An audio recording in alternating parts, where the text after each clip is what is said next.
From Las Vegas, this is Formula One.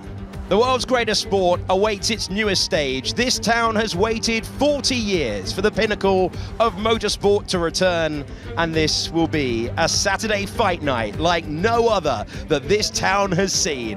Welcome to the battle for Grand Prix victory from Vegas. It is officially round 22 of the World Championship. We go racing on a Saturday night for the first time since 1985. Landmarks here, there, and everywhere, but for the drivers, eyes to the track. And it is the second longest one of the year. It is 6.2 kilometers, 3.8 miles. It is high speed, tricky round the sphere, and a massive challenge when the cars are fat with fuel, when you haven't done any dicing, especially down to turn 14.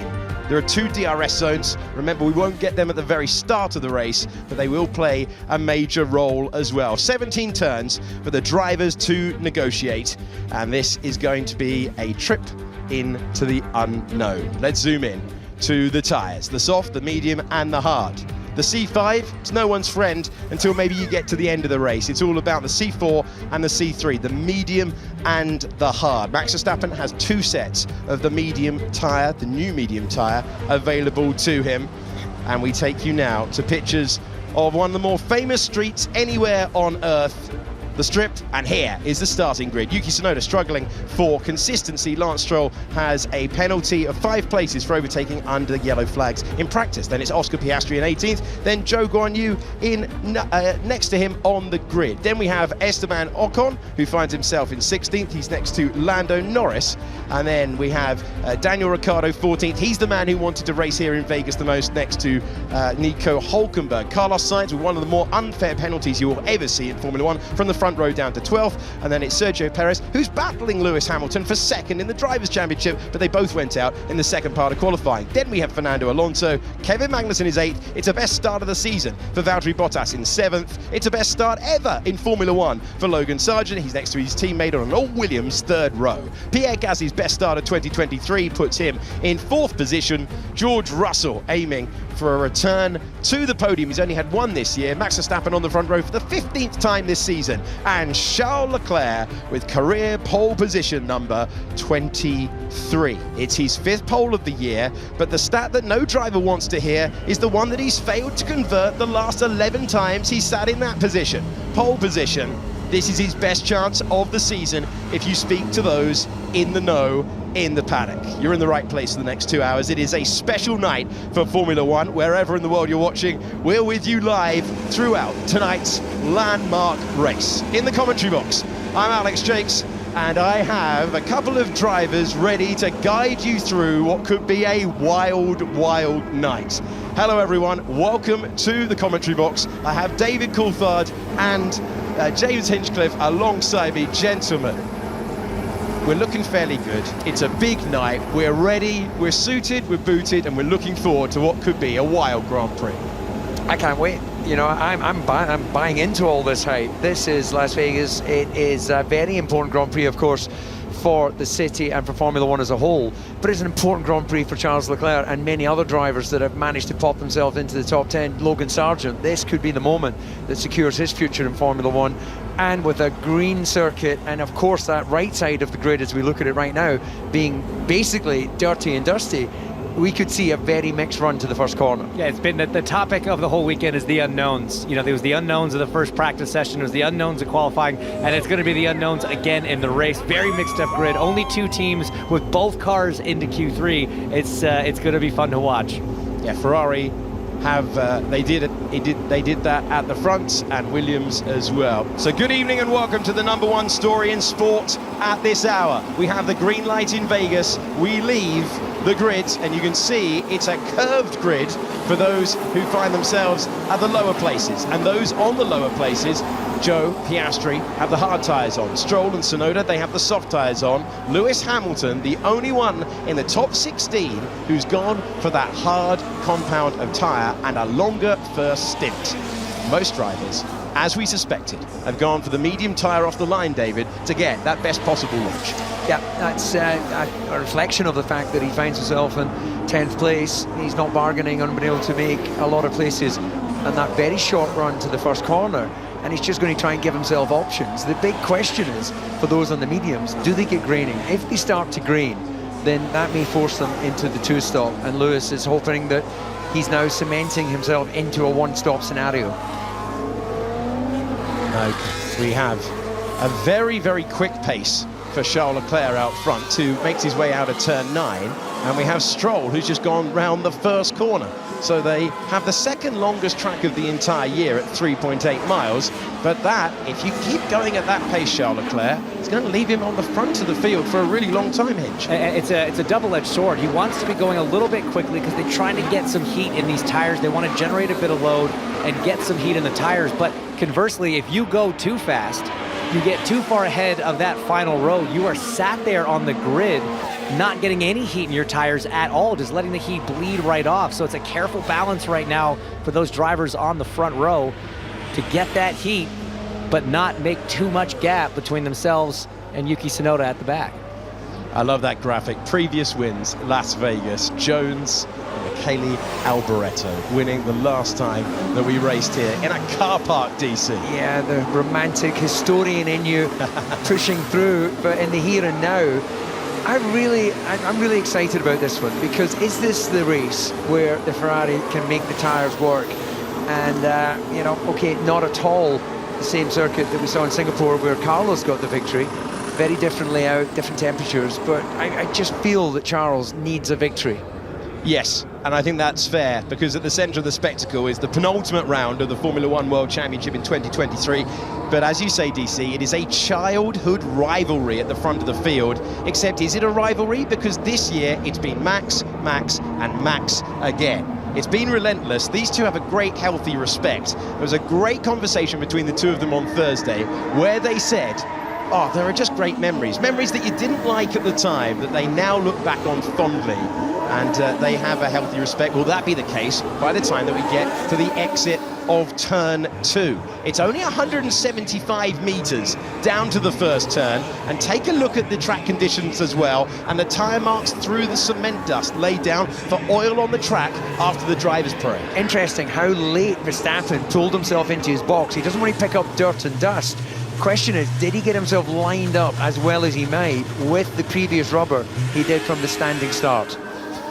The strip is ours tonight. One of the more famous miles in the world belongs to Formula One. There will be 50 laps for the drivers to negotiate around this 3.8 mile circuit, 17 turns ahead. The grid is curved round that 17th turn. The bright lights of Vegas are shining. Pierre Gasly looking for his second podium of the season from his best start of the campaign. That's his old teammate, Yuki Tsunoda, in the AlphaTauri, lining up in 20th place on board with Max Verstappen.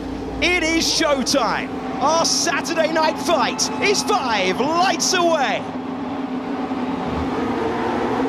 And Formula One goes racing on the streets of Las Vegas with Charles Leclerc cutting across Max Verstappen, who is on the dirty side. The top two go off the road. Do they open the door for George Russell? Massive spin in the middle of the pack as well. Max Verstappen takes the lead in the opening 200 metres of the Grand Prix, but he was deep into the first turn as he did so. Cars absolutely everywhere. Russell is in third, Gasly is in fourth, Kevin Magnussen has improved a couple of positions as we have the yellow flag out in sector 1. Sainz is at the back, Bottas and Alonso were involved in that as well as they scrub off the speed down turn 5, and despite a chance to try and fight back, TC, it's Charles Leclerc in second and Max Verstappen leads. Yeah, that was a very surprising getaway in my mind from Max. What a brilliant start from the dirty side of the grid, and well, typically aggressive Max on the run into the corner. And well, look, it's all fair when you're piling in to a tight turn like that. I didn't actually have my eyes on what was the catalyst for the contact or the spin in the middle of the pack, so we'll wait for the replay. We did have Alonso and Bottas fairly close to each other on the grid. We had Alonso in 9th, Bottas in 7th, and they have tumbled to the back of the field. They are still in the race, but Fernando Alonso, the most experienced Formula One driver ever, reporting that he's got damage. Logan Sargent lost the place to Kevin Magnussen, but the straight line speed of that Williams is absolutely phenomenal. Alex Albon's 5th, And now, by the time we get to the braking zone, Logan Sargent retakes 6th place on a massive day for the American driver, who's in his 3rd home race of the year. Yeah, it's a great sign early on for the Williams cars. Incredible straight line speed, no DRS. As we see the virtual safety car come out, we're not seeing any cars stop. There may be some debris down in the first turn from that melee involving Valtteri and Fernando. Would expect, so the virtual safety car is out on lap 2 of 50. I would expect Ferrari to be saying he was off the road. This is interesting. In comes Sergio Perez, and he's gonna go for an offset strategy. Max, I think we're happy you were ahead when you went off track. Happy to stay there. Oh, of course I was ahead. Well, we're going to look at that again in a few moments. Nose change for Sergio Perez. Perez, who started 11th, he was directly behind Fernando Alonso, who was directly behind Valtteri Bottas. So did they all meet in the middle when they came down there? Alonso's in as well, so is Bottas. You want to talk about tire temperature and tire grip as we see the work being done to Fernando Alonso's Aston Martin. Look at the 2 cars that started on those soft tires. Lance Stroll up 10 places, Yuki Tsunoda up 9. An incredible first lap for both those drivers, starting from the back on the softs. Tremendous amount of track position. So here we go to the race start. Look at the launch from the P2 man, Max Verstappen off the line, and then he's going to dive to the inside. They both go off. I thought George Russell might have an opportunity, and there you go. Fernando Alonso in the mix there, spun round after contact, it looked like, or near contact with the Williams. Yeah, there was a decent enough getaway initially from Charles Leclerc, but he glances in the mirror, realizes he has to go defensive, and he's at the mercy of the line that Max takes. Needs to be addressed now. It is a joke if he gives the position. He wasn't in front at the apex and he pushed me wide, so he needs to give that position back. I completely agree with Leclerc there. I mean, I'm not saying Max intentionally drove him clean off the road. Maybe he was battling the grip. I mean, it's obviously very low grip here as we look on board with Logan Sargent, but to take both cars that far off track, there needs to be some sort of precedent set. Oh, there you go. Fernando Alonso way down the inside, all by himself, just loses the back of the car. Logan Sargent lucky to keep the front wing attached there in that moment. We are back to green flag racing. Charles Leclerc will not be pleased with that. Race control will be reviewing things. Make no mistake about that at all. But were they both off the road as a result of Verstappen diving to the inside? Remember, tyres were cold, temperatures are low anyway. The air temperature is 18 degrees. But was he forced off the road at the first turn to take the lead? Well, the truth is we'll never know. I have to say I agree with Henshin as much that Charles was at the mercy of the line that Max was taking. The question is, do they take the view, first lap, first corner, and they tend to, on many occasions, just let them race and see what happens, and I suspect that will be the case here. Yeah, I'm with you. I don't think that there will be anything done there, but that's a tough one, because you can argue if Max just overshot the corner, he's not in control of the car, and you know he made the mistake, so to speak, and Charles was forced off as a result. Regardless, he's got the lead now. He's broke free of the 1 second gap to keep Charles outside of DRS, as we see it's now enabled, and he is off into the distance. The stewards are looking at lap 1, turn 1. It's under investigation as a result. And whoa! Who's gone off the road in the background there? It looked like someone has hit the barrier. Lando Norris, I think. It's the McLaren. And Lando Norris goes off the road at turn 12. Norris into the barriers. The safety car, the full safety car is out. And we have had a dramatic start to the Las Vegas Grand Prix. Lando Norris deep into the runoff area there. And that is a part of the racetrack where you are hugely committed through the turns of Sands Avenue. That's the most important thing by far, that Lando Norris is okay. It has been a weekend to forget for him, but we've had reduced running as a result, but this is very, very interesting.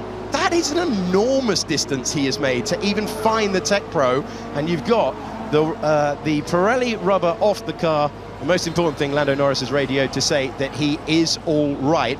Good news if you're Lance Stroll and Yuki Tsunoda, opportunity now to get rid of those soft tyres that gave them a great launch, but just will not last.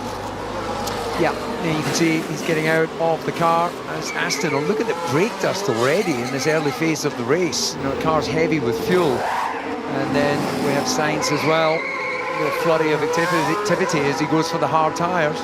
Nice quick stop there from the Ferrari team, 2.2 seconds over 3.6 for Stroll and the Aston Martin squad. This is a rough break for Perez, and who else came in under that initial VSC? There's another driver that came in the VSC earlier on. We saw Bottas in, Alonso in as well, caught up in that. There is Lando Norris getting out of the car.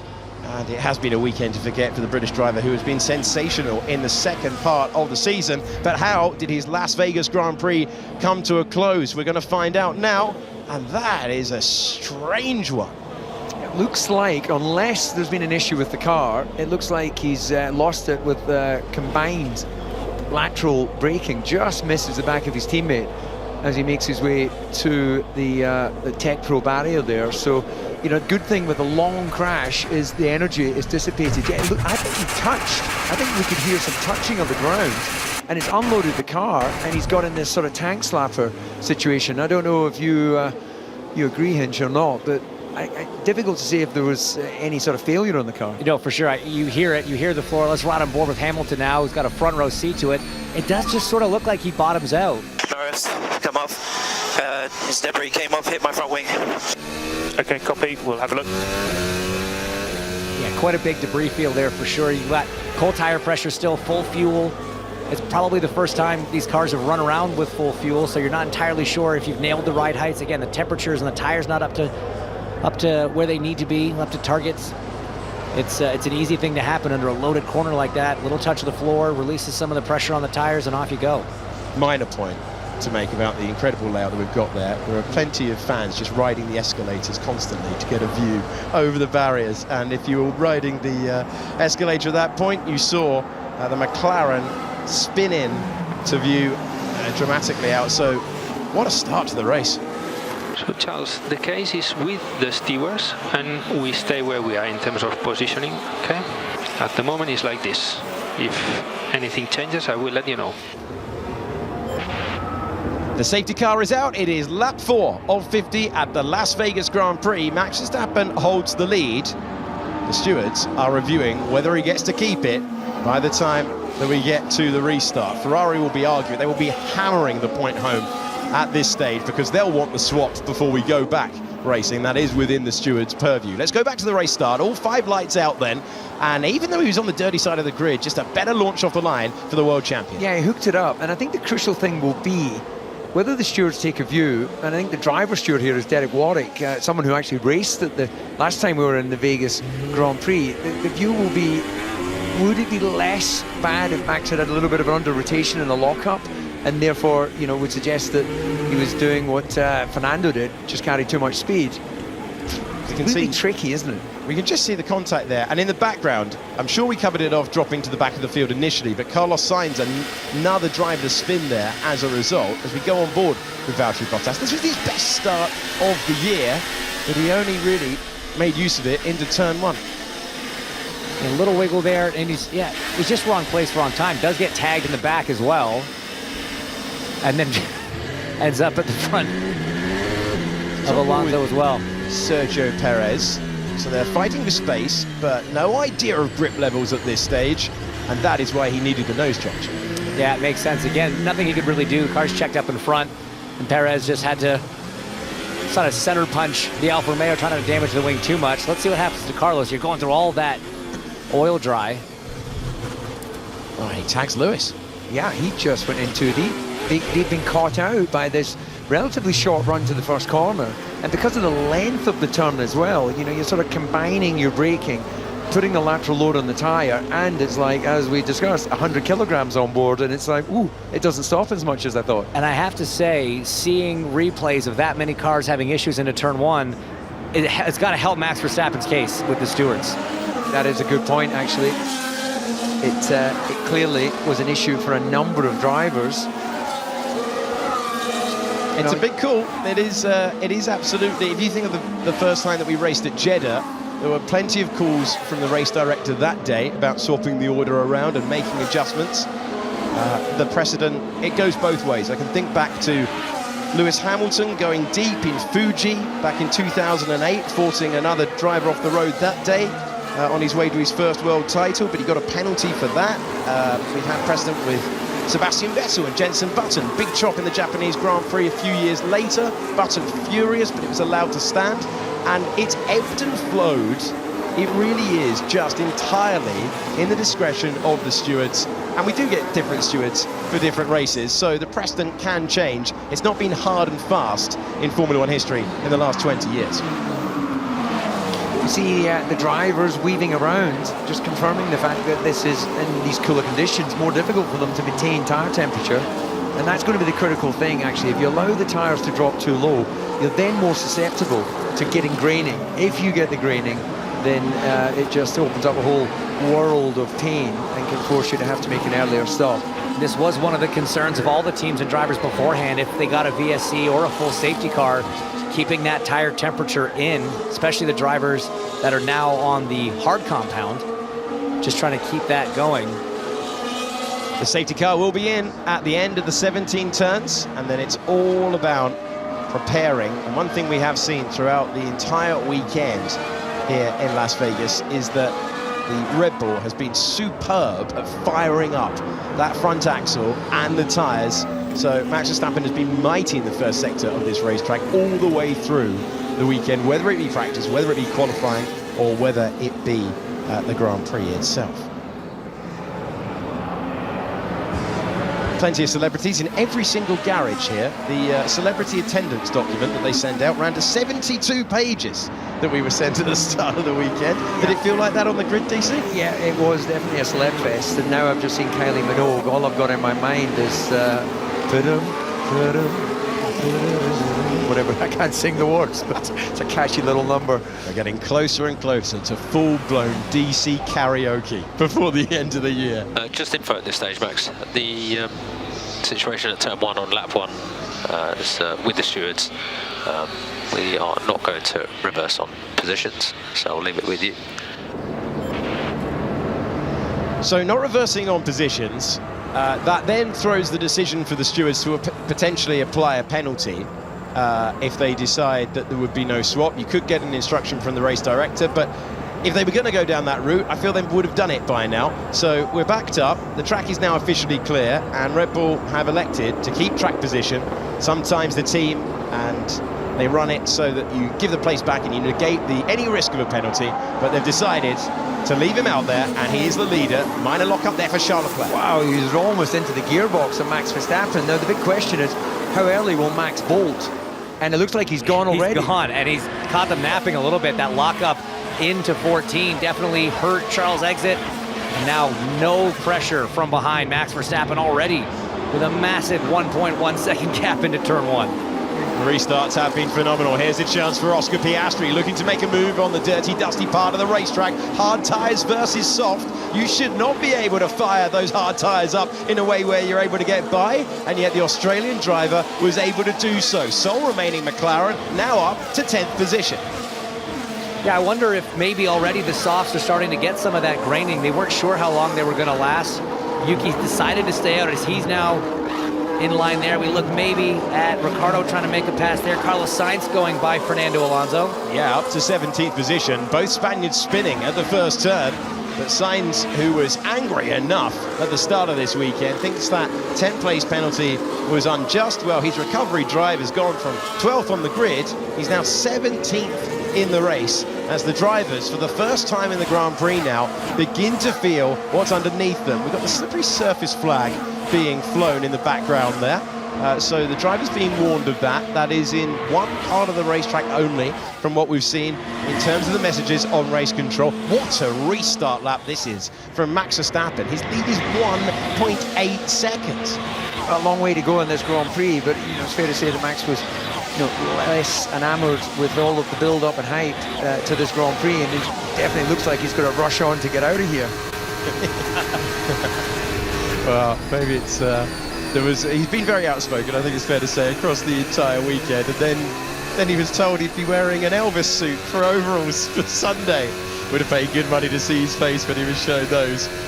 Pass being completed. It's getting very tight between Sergio Perez and Carlos Sainz, and Sainz has actually dropped down to 18th place now. Not the only overtaking on track. So there were two drivers on soft tyres. That's the grippiest tyre, but it expires first at the start of the Grand Prix. One Now let's see if Hamilton can go around the outside. Would be a great move if he manages it. And he does so, up to 11th place. Those soft tyres not working on the AlphaTauri, and that is strong work. Max Verstappen is given the 5-second penalty for forcing another driver off the track. Historically, sometimes you get penalised, sometimes you get away with it. Today, Max Verstappen's penalised, but have Red Bull got it right by leaving him in the lead of the race? Can he now easily build the 5-second gap that he needs? He'll take that at the first stop. Yeah, well, that remains to be seen, but it definitely throws another little bit of intrigue into this race. I wonder if any of the other incidents in turn one will be looked at. That's a great point. I mean, is Fernando going to be, you know, he caused contact essentially, affected a few other cars' races. Again, it's his turn one in a Grand Prix, so that one you're probably going to get away with, but the statistics certainly still look to be in Max's favor. He's not won a Grand Prix by less than 5 seconds so far this year, and he's won a fair few of them. So the only thing that can really undo it, you know, if in the dying laps we have a safety car. Okay, Esteban Ocon. Thought about going to the inside. They've made that DRS zone longer by 50 meters over the course of the weekend. It's like he hit a brick wall when he pulled out. Think back to Monza earlier this year. The Blue Alpines had a horrible time recovering energy there and getting to the end of the straight and being efficient. He didn't have the chance before. How much grip is there into turn one? Very nearly made contact with the man who's just set the fastest lap of the race. That was Max Verstappen, and that was in qualifying between these two. Looks quicker right now. Esteban Ocon on the podium in Monaco earlier this year, but can't fight away by Kevin Magnussen. Is that an issue from McLaren or just a wider line? That was quite a difference in line as he was going through that turn. And I feel we haven't actually given enough wow factor to Lewis Hamilton going around the outside in turn three. Like something else took our attention, but wow, that was impressive. Yeah, fully committed, and Yuki Tsunoda on that soft tyre, passed by Piastri, then Hülkenberg, and then Hamilton. But Hamilton in a really unconventional part of the racetrack as he gets through. And Albon still in 5th. Logan Sargent is the driver going through picture now in 6th position. Here's the race leader. You have been given the 5-second penalty for that incident, but you're already 2 seconds ahead behind, so we'll just keep eking that gap out to the stop. Yeah, that's right. Send them my regards. He's having a week of it. Is Max Verstappen out front? So the 5-second penalty, which he will serve at the first stop, that's what they're looking for. Now Charles Leclerc, all of the effort now for Charles Leclerc going into trying to stay within undercut range, and he tried the inside before, now he's tried the outside line, taking the position away. Esteban Ocon up to 7th. He was out in Q1 yesterday, but a melee at turn 1 has changed his race around, and now you've got an Alpine in 7th and an Alpine in 4th. And he did say that he thought there was enough pace in that car to get into Q3, so he's very disappointed to get held up in qualifying. As now Oscar Piastri is going to line up Magnussen and the Haas into 1. And he's going on the side of caution. They know there's enough grip to make the pass, but he was very cautious there. Under traction, another sweep around the outside. Hamilton was at it before. Now Piastri's done it, and Magnussen street fighting when he's trying to stay with the young rookie Australian driver. The man who scored a podium in his first ever Formula One Grand Prix manages to fight his way back through, and Magnussen takes 8th position, battles all the way through the field at the moment on lap 10 of 50. Yeah, well, that answers all our questions about how good will this circuit be for racing, and so far so good, and great comeback there from Magnussen.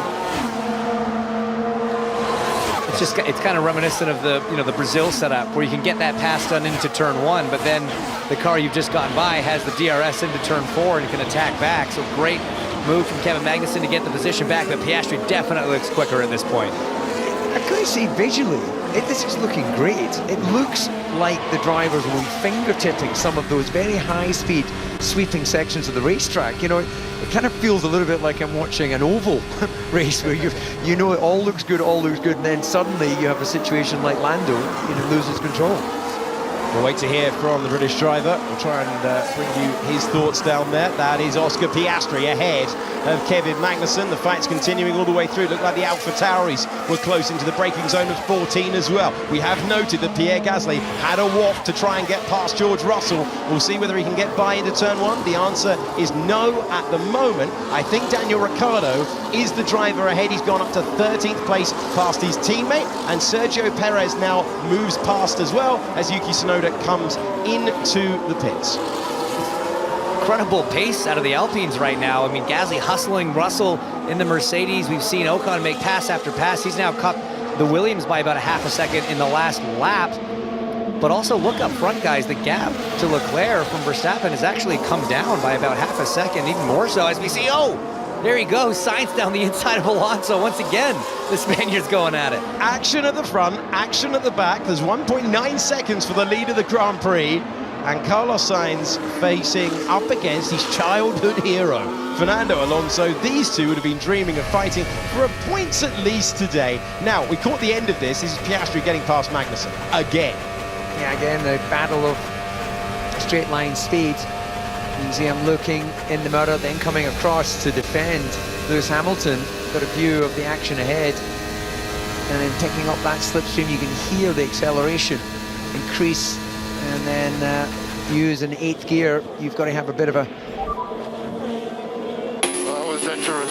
He went to stop again. Okay, copy that. Charles Leclerc and Max Verstappen getting on great after qualifying. Not sure they'll be getting on great after the Grand Prix. Our first Saturday Grand Prix since 1985. Fastest lap for Max Verstappen, being chased by a personal best for Charles Leclerc, who's got the gap down to 1.6 seconds. And Leclerc knows that this is a real day of decision. He's trying to claim his first victory since Austria 2022 today. And we're on lap 12 of 50. Verstappen, Leclerc, Russell, Gasly, Albon, Sargent, Ocon, Piastri, Hamilton, Magnussen, the drivers in the points. Vegas is putting on a show for Formula One. It is pass, repass and pass again, whether you are fighting at the front like Ocon, Piastri and Hamilton, or you're scrapping at the back after it all went wrong at the start of the Grand Prix like Sainz, Alonso and Bottas. Gasly had a good couple of laps. Russell trying to respond. Last time around he was 0.3 of a second faster than the charging Frenchman, looking for his second podium of the season today. I'm just trying to figure out, the cars visibly look racy, even at this early stage of the race with that amount of fuel on. Can we imagine how, as the fuel comes off, the cars are going to be reacting as we get Hamilton replay of him getting the slipstream on the Haas and then having to battle it out on the brakes. Magnussen, as we know, is not one to give up easily. Well, credit to the FIA for elongating that DRS zone, because it's left them to do it on the brakes. There's no slam dunk moves being completed down there. It is very much all about the slipstream and then how brave you're feeling on the brakes. Here's another move for you then, and this is going to be Sergio Perez improving up to 12th position.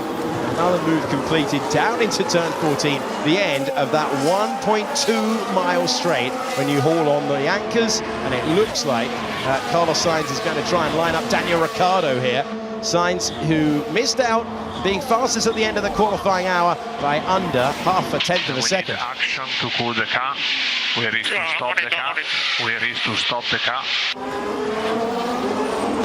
So Sainz being told that he's risking the reliability of the car. I don't think he cares one iota about that. He's fighting to try and use the speed of that Ferrari, the Ferrari that's pushing Max Verstappen at the moment. And we go on board with him. He's saying, okay, I can get by, I can get some clear air. It's almost chill out by way of a response, wasn't it, on the radio? You could almost hear it even as he was trying to make that pass happen. When he got to the brake zone, there was a little bit of lift and coast there. It's just so funny for everything that we heard about the worry of temperatures being too cold. We are a few degrees warmer than what we've seen for most of the sessions now, as Alonso all over the back of Daniel Ricciardo. But yeah, the teams have just gone overkill on the blanking, and now drivers are having to lift and coast to cool temperatures. But also shows how close you can run here. It's a great track for racing. They're able to follow close. They're able to race well. Yeah, well, it's one of the things that we were wondering if it would shake up the running order, because the cars can run more closed aerodynamically, then that can bring some cars into a performance window where obviously in the warm tracks, you've got to open them up. And there we got the Aston there of Alonso getting that passed on, and Daniel Ricciardo. Well, that was slam dunk, so that was different. Alonso was moaning about the straight line speed of his car yesterday. Oh, it's pretty effective today, and he clears Daniel Ricciardo, who likes this part of the world, but won't be liking the car underneath him at the moment. Lots of fastest laps being completed as we move through the order. Okay, we're also seeing lots of stops. Hulkenberg came in, he switched to the hard tyre, got rid of the mediums, and the fastest lap of the Grand Prix set by Sergio Perez, who the last time we got to the end of a qualifying hour, and it was Leclerc ahead of Sainz, the man who won the Grand Prix that day, Sergio Perez, who loves a street circuit. 5 of his 6 Grand Prix victories have come at temporary facilities. That is opportunistic. That is brilliant from Esteban Ocon, who hard charges his way by after the disappointment of qualifying. That was superb stuff, and we weren't expecting many overtakes there today. Yeah, credit where it's due.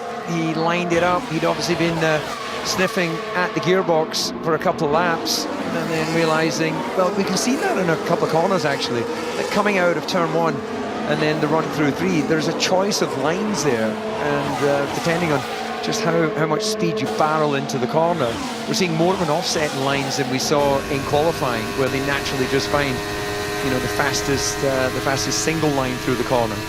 You know, it's interesting, there's a good mix of hards and mediums on right now as the racing continues down the strip into turn 14. And it's getting very, very, very tight, no matter where you look on track. Oscar Piastri has got up to 7th position, and then we'll go driver's eye view. Piastri trying to fight by. This is Lewis Hamilton trying to charge past Logan Sargent as well, and he does so. Further back, Sergio Perez is now up to 10th position. He has cleared the Haas, as we see Magnussen now bolting to the pits. The Haas running different specifications, old and new split between the two drivers. Magnussen in the new, Hulkenberg in the old, and this is how Sergio Perez was able to fight his way by. This is over 200 miles per hour, got the speed. Does he go to the left? Does he go to the right? Is the track wide enough? He gets past the Alpha, and then when the Haas pitted in, he got past Magnussen as well. Paris looking good right now. This is the battle for the lead of the Las Vegas Grand Prix, and it's inside a second. It is indeed, and well, is this all that Max has, or is this him managing the tyre to enable him to make sure he can get to that one stop? And also, the next question is, where is the pit window for Charles to even consider an undercut if he's not thinking that he's able to effect a pass on track? And there's a lot of traffic out there. There isn't an obvious gap for him to fall into. It almost makes you wonder if, with all the issues that drivers are having with temperature and the tires getting up to speed, if maybe the overcut is actually in play as well. You know, the heat you finally have in the tire from a stint will be a little bit quicker than the outlap with how cold it is. But it doesn't matter. He looks like he might get this done on track. Yeah, I was going to say, I don't think that this is Max managing. This is Max under pressure. He will not be comfortable to have Leclerc within DRS zone. George Russell said on the radio earlier on, I'm getting real trouble trying to manage these tyres and keep Gasly behind, and it's Russell who pits first to drop down to 8th position. That will go further back in the order. Big opportunity now for the lead of the Grand Prix though. Max Verstappen, when he got the lead at turn 1, must have thought that he could build up the gap, disappear out of sight like he has done so many times so far this year, and the crowd are roaring for these two. It got contentious down to turn number 1. There's a penalty heading the way of Max Verstappen. He will take that at the first stop, but he might not be the lead car when he gets there. Charles Leclerc, fed up of the stat that he started from pole position 11 times in a row and hasn't been able to convert it. That's the worst run in Formula One since the 1980s, and he's desperate to end that stat. Understand, Max. Gianpiero Lambiase on the radio. A picture of calm. Max Verstappen with his mirrors full. 1.2 miles, flat to the floor, in the wheel tracks. He's being called to the pits. Charles Leclerc doesn't know that. He's going to try and pull the move now. The Scarlet Ferrari to the inside. Charles Leclerc takes the lead of the Las Vegas Grand Prix. It's game on at the front of the field like we haven't seen for so long in Formula One, and the crowd adoring that moment. Ferrari seemingly able to take their tyres further as Max Verstappen comes into the pits. Yeah, and he's going to find himself coming out behind Logan Sargent. This is a normal stop, and well, no. There's the wait for the 5-second penalty. Good point.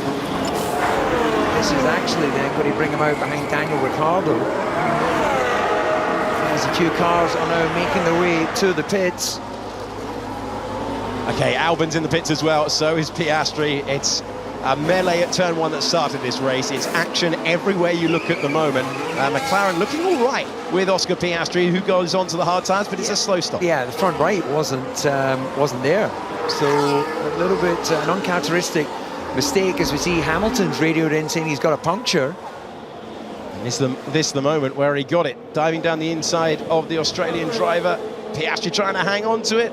That enough to puncture the tyre, and sparks out the back of Piastri's car. Looks like Piastri got the puncture as well. Yeah. That's why it was maybe a little bit slow getting that tyre off, that right from the left front, I guess. It's just so much action happening in this Grand Prix, it's difficult to follow it. And that does sound like Hamilton, yeah. He's lifting, He is really in a bad way here with this puncture. That's Sainz going through, that's Zhou going through as well, and Hamilton gets rid of the bollard. Yeah, so what he's done is he's realised there's a bunch of traffic there. He's cut to the inside of the chicane, which he actually did at the same point when we saw Norris crash earlier, but on this occasion he's understeered into the bollard. There's George Russell making his way through, having made his stop.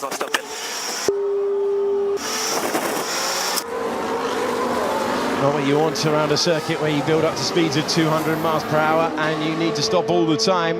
Okay, Charles Leclerc continues to lead. Esteban Ocon now up to second in the Grand Prix, having started 16th on the grid, as Hamilton will surely bear into the pit lane and does so. That is Pierre Gasly making his stop. So he was in a straight fight with George Russell. We'll watch our driver tracker to see where Gasly is able to emerge, and Russell has gone through. But Gasly does have the benefit of fresher tyres. The incident involving Piastri and Hamilton has been noted for causing a collision. Hamilton, slow stop at the back there, but he's back into the Grand Prix. Exasperated expression from the left hand, though. Yeah, again, that was a little bit tardy from Mercedes. It almost looked as if they didn't get the signal that tells them that the wheel nut has been properly secured to the car, and the wheel guns had to go back on. And you can see where Hamilton chose to cut to the inside and hit that plastic bollard. See it again on board. It looks like he made the decision a little bit late to take the shortcut. I think it was a good idea, but yeah, just understeered a little bit with the tires not totally right.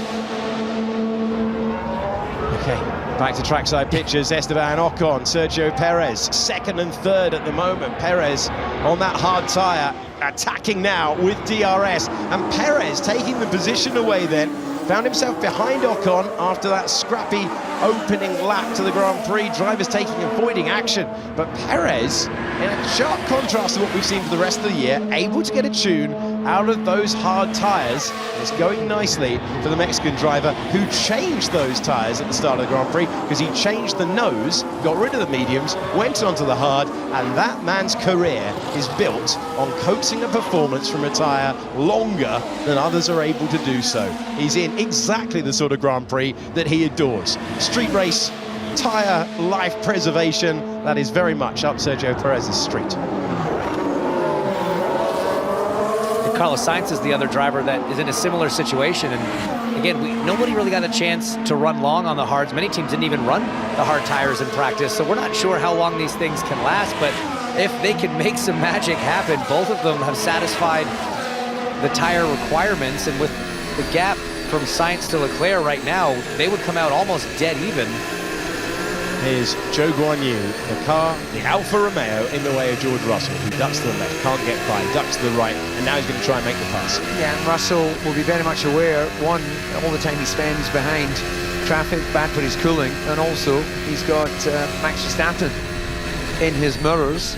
You can hear him having to roll out with the car heavy with fuel, having to roll out quite early as they go into the turn there, and well, it just means that the combined braking and lateral load, there just isn't enough grip there with the car still relatively heavy. This is what a pass looks like at 200 miles per hour plus. Oh, over a bump that I don't think he's been over many times down there. Sometimes when you're making the move, you use parts of the racetrack that you wouldn't normally. And Russell able to fight his way by. Efficient passes are crucial because the world champion is on a charge behind him. And Zhou Guanyu staying out, elongating the stint as long as possible. He's now had 20 laps on those tyres, as well, he's on to lap 20 on those tyres, as we move through a really intriguing Las Vegas Grand Prix in the balance. Yeah, Charles being able to stay out longer is just going to give him much more opportunity and much more flexibility on tyre life when he eventually does his stop. Max is going to get the pass done here, or is he? We thought about it. You saw him sort of roll out of the brake pedal after the initial hit there to get a little bit closer, as we see a very quick yellow in sector 2 there. Yeah, someone deep over the curb, I would imagine. As it's Leclerc, then Perez, Ocon, Stroll, Sainz, Alonso, Russell, then Zhou and Verstappen. Verstappen looking to try and make the pass, but again, you're to a part of the racetrack that is dusty, that is dirty, that he hasn't been to all weekend long. And look at the speed that they have at this stage as they go by. And nicely done as he gets by, and he moves up to 8th position. And so it is lap 20 of 50. Let's check in with our race leader and the moment he was able to reclaim the place that he lost in the first 175 metres of the Grand Prix. I do love the titanium skids sparking as they go, and he would have had a face full of Red Bull sparks as he then pulled out and affected the pass. And well, unsurprisingly, his team love that. The race fans love it, the Tifosi. And that's what I love about Formula One. They're probably related. One's got a Mercedes hat on, the other one's got a Ferrari. So Ocon comes into the pits after one of his best stints of the entire season, you have to say. And Verstappen into 7th. And he goes up to 7th position now, 2.1 seconds away from George Russell. And those two fighting for position is going to be very, very interesting. Because if Russell can stay ahead of Verstappen, it helps this man even further. And Ferrari sometimes so hard on their tyres in the cooler conditions. Charles Leclerc desperate to just stop talking about qualifying and start talking about being the driver that gets the largest trophy at the end of the Grand Prix. Hey man, he's pushing.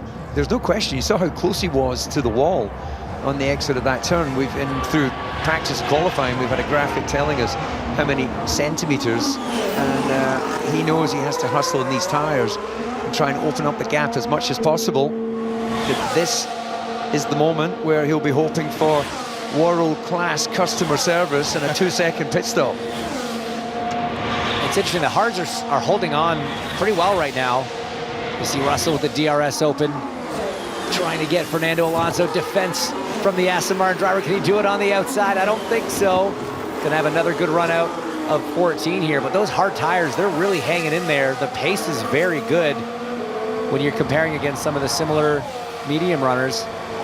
Okay, Fernando Alonso keeping Russell behind for the moment. Charles Leclerc looking for a clean rejoin on the exit. Just want to keep it the right-hand side as we see still ahead the green Aston Martin ahead of the black Mercedes. Max Verstappen has the fastest lap of the Grand Prix. Do not count him out of this one at the moment. Different cars respond to different tyres, and going by and moving through. It's a 1:37.8 for Max Verstappen, the driver who has completely dominated the Formula One World Championship so far this season with 17 wins. That's an all-time record in the entire history of the World Championship, and he was many people's favourites today to extend that record. But it's his teammate, Sergio Perez, who finds himself in the race lead. Lance Stroll, who started on the soft tyre, had the benefit of the chaos at turn 1, used the moment when we had an intervention from the virtual safety car to get on the hard. He's in second place, and it's our net race leader, Charles Leclerc, who is in third. This looks like a tasty battle, doesn't it? As we head on to the strip, Alonso, Russell, and Max Verstappen chasing each other. Huge speeds now. Russell knows that he's got to try and make the place immediately, otherwise Verstappen will eat him for what time of day is it? Not quite breakfast, but you get the point as he goes by. We're 15 minutes to 11 local time, and the Mercedes has improved, but Verstappen is the worry for him. Yeah, this race is delivering in terms of action. There's no question about that, and that's a massive relief to me personally as a race fan, and I'm sure to Las Vegas as well. The action has just been non-stop. Now let's see if we get the other overtake that we were expecting, and we do so down to turn number 1. Max Verstappen moves up to 6th position, and he gets past Fernando Alonso. Oscar Piastri is the fastest driver on the racetrack at the moment, 6-lap-old, hard tyres. He's still got to stop for mediums by the end of the Grand Prix, but Piastri having a nice return to form after a difficult few races. The Australian rookie driver in the points at the moment, and he is 2.6 seconds away from Pierre Gasly. Gasly, who has switched to the hard tyre, doesn't have the same superb pace that he had on the medium, and that's the difference. Sometimes different cars speaking to different compounds.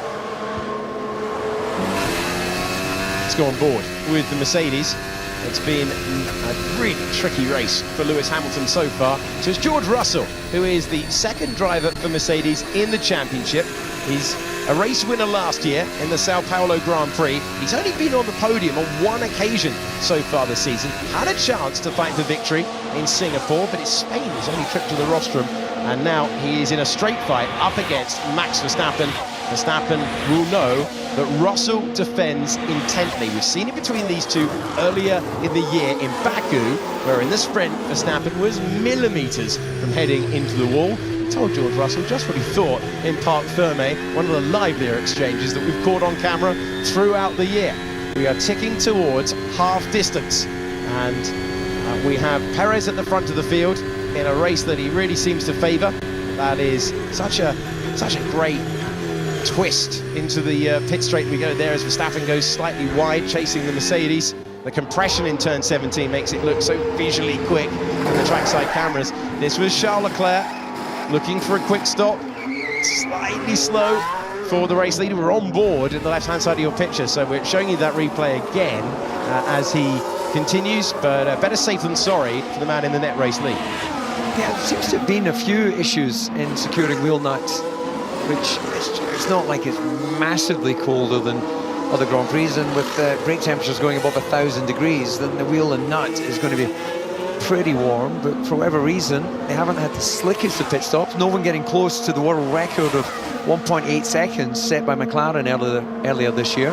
Sainz, Russell, Verstappen, the order as we went in to the sweepers. By the time that we get to turn 12 to send us on to the strip, officially Las Vegas Boulevard, it wasn't the pass that George Russell was looking for. He will get the slipstream, but there is going to be a huge hole in the air. Punch for Max Verstappen, who could yet make it a three-car battle in a few moments' time. But the Mercedes that has struggled for straight-line speed so often, now he gets by. So Russell up to 4th, Verstappen on the charge though, and here comes that mega slipstream as to the inside goes the Red Bull. Russell takes the place for 4th, Sainz goes down to 6th, Verstappen elevated to 5th place, and there was a routine pass for Pierre Gasly on that lap as well. He's up to 8th position, clearing Zhou Guanyu, who is running that longer stint. Well, I was almost going to ask the question, has Sainz been given the strategic instruction to just make it a bit more tricky for Max Verstappen? But in actual fact, looking at that, I think he's just in a phase where he's running out of pace and running out of tyres. He was lost 2 places on one straight. Ocon has the fastest lap of the Grand Prix. He is 1.7 seconds, make that 1.4 seconds away from Oscar Piastri, who finds himself in 10th. And Ocon will look to go on the charge again. He looks happy with that hard tyre. I wonder if he can bring it in a way that... Gasly was very hesitant at the start of that stint. I wonder if they're thinking about bringing that hard tyre in slowly. Well, I don't know you guys, but the body language of Max Verstappen's car does not say to me, I'm taking these tyres to the end of the Grand Prix. You think he's just absolutely going for broke here. Oh, is he going to try it on the inside here? Into turn 12. Oh, it's going to be contact, and it is contact. Max Verstappen into the side of George Russell. He was committed, and in turn 12, the two of them come together. Right, is that damage only from George's car, or is some of that from the Red Bull? It's tough to tell if there's wing damage to the Red Bull. Definitely floor damage to the Mercedes, as they're... And Charles Leclerc making the pass on Lance Stroll, just looking for efficient moves through the field, and Leclerc looking to leave all of the drama behind. Should we predict the radio message from George Russell? They've got history, they've got previous. We were referring to it earlier in the broadcast.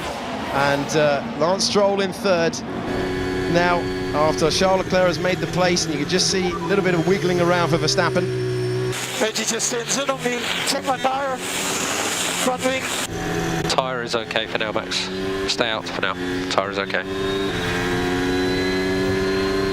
Yeah, it's funny, you look at how slight the contact was between Piastri and Hamilton, both having issues after that. Much harder, much more damaging contact between Verstappen and Russell, but seemingly both continuing, no tire issues at least, but certainly that Mercedes will have lost a good amount of downforce, and this is just going to make for a long second half of the Grand Prix for George. Yeah, just waiting for the replay to be able to play in, and on request, here it comes.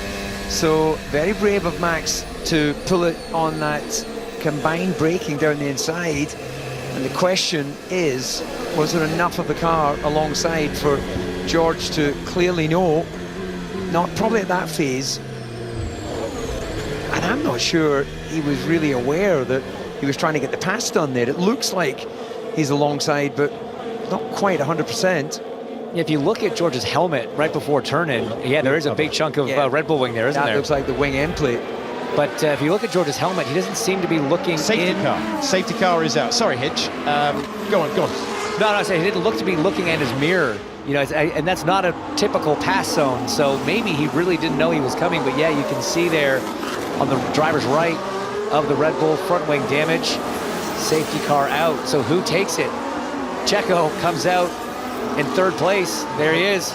And so that is a massive benefit for the man who's put one of his best stints together of the entire season. And Sergio Perez gets a 2.4 second stop and is suddenly a contender. Yeah, absolutely. He almost took his front jack man with him. He was so electric away from that pit stop, and that has actually played to his benefit very well. Max Verstappen has pitted. Did they do front wing as well? I don't think it looked like it was a long enough stop.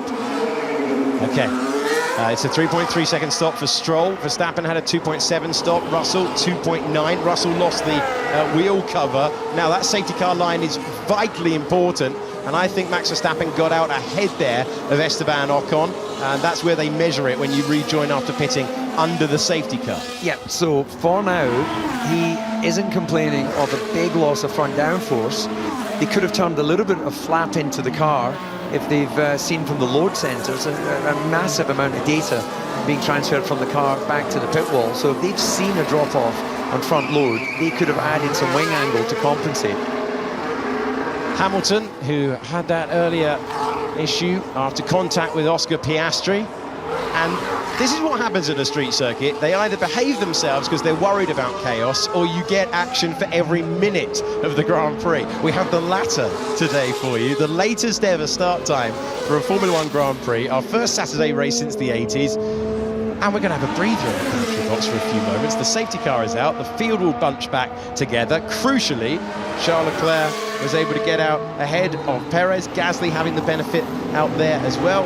Piastri is up 14 places in fourth place, and Verstappen has the opportunity to go back racing in the close proximity with Esteban Ocon. And it looks all rosy for Oscar Piastri right now because he has done a stop, but crucially he hasn't changed tire compounds. He started on a used set of hards, he went to a new set of hards, so even though the track position has fallen his way, he has not satisfied the tire rule where you have to run at least one of two different compounds, and with the field bunched up, it's going to hurt when he eventually has to pit. Yeah, that just doesn't feel right, given that they've had this opportunity, that they didn't then go for a change of compound. So that is Carlos Sainz, who would have thought that his chance of points slipped away with a spin at the first turn. Look how close it was there on the exit as well, between the Red Bull and the Aston Martin. Eventually, Verstappen able to clear that position, and that is Fernando Alonso moving into his spot. That's what happens under the safety car. There's just a lot of cars in at once. This is Stroll, desperate to get back in to the Grand Prix. And there you go, there's another tight moment. That is the moment that you saw from the Turn 1 camera. And the Red Bull, oh, Max is so lucky he didn't go over the painted line. Yeah, but that was crucial. The way he was drifting there got him out just in front of the Alpine at the safety car line. And he knew it was important, but right on the margin of dropping the car. So committed, great car control for Max there to keep that place. Everything, and then this helps him, you know, that's closed the gap now. He'll only be a handful of seconds behind the leader versus the 20 some odd he was before this happened. And to your point, DC, maybe he was going for a two-stopper anyway. He was using those tires quite hard. Max was tire rich coming into this race, the only driver that had 2 new sets of mediums, 2 new sets of hards to give them as many strategy options as possible as the corner workers there worked to clean up all that debris down in turn 12. They're missing a bollard. They've had debris down there. Early in the Grand Prix, Lando Norris was sparking by at a huge speed after his race came to a close. And despite all the action, contact, debris, and side-by-side moves that we've seen, Lando Norris is the only retirement from the Grand Prix so far. 19 still out there as we go past the 18,000-seater sphere that has been making headlines all around the world. And Charles Leclerc has a new Red Bull to fight on the restart. This time it's Sergio Perez who's looking to try and win his first Grand Prix since Baku earlier this season. Psychologically, you're going to feel better about having Checo Perez in your motors than Max Verstappen. That said, if you were paying attention to the lap times before this happened, you know, Checo was on much older hards and he was matching, if not pacing. Oh, a little bit of a moment there for Leclerc trying to get some heat in the tires. Oh, I nearly lost it. The tires are cold. Okay, copy. That is worry etched all over the voice of his engineer. There's being open with your team, and then there's just causing concern. You know, I think I would have maybe just sucked that one up and kept it to myself until after the race. Let's be honest, they see it on the data. Max, just a stewards update again. Turn 12 incident with Russell is under investigation. Okay, it just looked like he just didn't see me at all. He just turned in onto my wheel. I guess he didn't expect me to pass him there. And fair enough, because I don't think anyone's done that so far, as we're going back green. There's a penalty for Russell for causing a collision, is the verdict of the stewards. So Max Verstappen penalised earlier in the Grand Prix. It's George Russell who's got the 5-second penalty for causing the collision at the incident at turn 12. There's confirmation of the penalty at the top of your page. Meanwhile, the safety car has disappeared. They're trying to generate tyre temperature, and we're back to racing speeds around Formula One's newest venue that is providing so much by way of entertainment. And Pierre Gasly worried Sergio Perez into a defensive shape. That's Fernando Alonso to the inside of Logan Sargent, and he's making 11th place with that move, but the rear of the car very nearly getting away from him when he applied the power. Another move around the outside. We've got the Haas trying to go past Daniel Ricciardo, and that is a sweet pass once again for Nico Hülkenberg. Late on the brakes, and later still for Oscar Piastri, who makes the corner, who makes the place, and takes third. That was brilliant. That was absolutely brilliant. He's taken advantage of this very difficult restart to see cars weaving under race conditions, desperately trying to get temperature in their tires. It's just so unusual. And that wiggle from the Alpine there, you see how much time you lose when you get a big snap on power there. And Hamilton reporting that the wind has picked up. It was a tailwind into turn 1 when we were down on the grid, DC. That's going to make that turn 1 braking zone so much more difficult. Verstappen here just trying to line up the Alpine of Gasly. But remember, Piastri, if I'm Alpine, I'm telling Pierre, don't worry about him. You're not, he still has to stop. You're not really racing him, as Checo now trying to line up the Ferrari of Charles Leclerc. Charles Leclerc, Pierre Gasly, good friends off the racetrack, and they'll be even better friends after that moment, because instead of trying to attack, we had a moment where Perez was trying to defend from the Alpine on turn 1. The pit lane incident involving Max Verstappen has been noted for an unsafe release. We'll get you another look at that before we get the steward's verdict. And there's no further investigation, so that has been checked. and that has been tipped as we move on by. Perez with a good restart lap, you have to say, considering he was defending into turn 1. It's only 0.6 of a second. But Esteban Ocon set the fastest lap of the Grand Prix on that lap. Alpine with some serious pace in this race. Not necessarily expected before we got here, but it's been very impressive so far. Even Max Verstappen unable to get around Gasly. Well, we're seeing the drivers take different lines. We're seeing the drivers try bold moves, certainly into turn 5. And Piastri, who started down the field in 18th position, finds himself in 3rd. Gasly will be so disappointed that he had a chance to go for 2nd. Couldn't really shape for any major move. And then the concertina effect of being pushed back meant that he's now trying to defend. That's the battle for the lead. The papaya McLaren is in the way, and I tell you what, Max Verstappen's going to be very close to trying to repeat his trick. The more traditional overtaking opportunity right in front of him. On the exit of turn 12, you go to the strip. That's Sergio Perez, who's had such a tough season, despite being one of only 3 different winners so far this year in the Grand Prix, can see an opportunity. The man in the lead in the Scarlet Ferrari has 5 Grand Prix victories. The man chasing him has 6. And all the while, if they fight each other too hard, the man who has absolutely dominated all the way through the season with 17 wins this year alone will be coming together. And you got to think, you know, this is Checo's bread and butter right here. Street circuits, Verstappen's behind him, the baton's been passed, the pressure is on him to get it done, and he is delivering. He is putting a lot of pressure on Charles Leclerc right now. Massive lap in the destiny for who gets the winner's trophy today.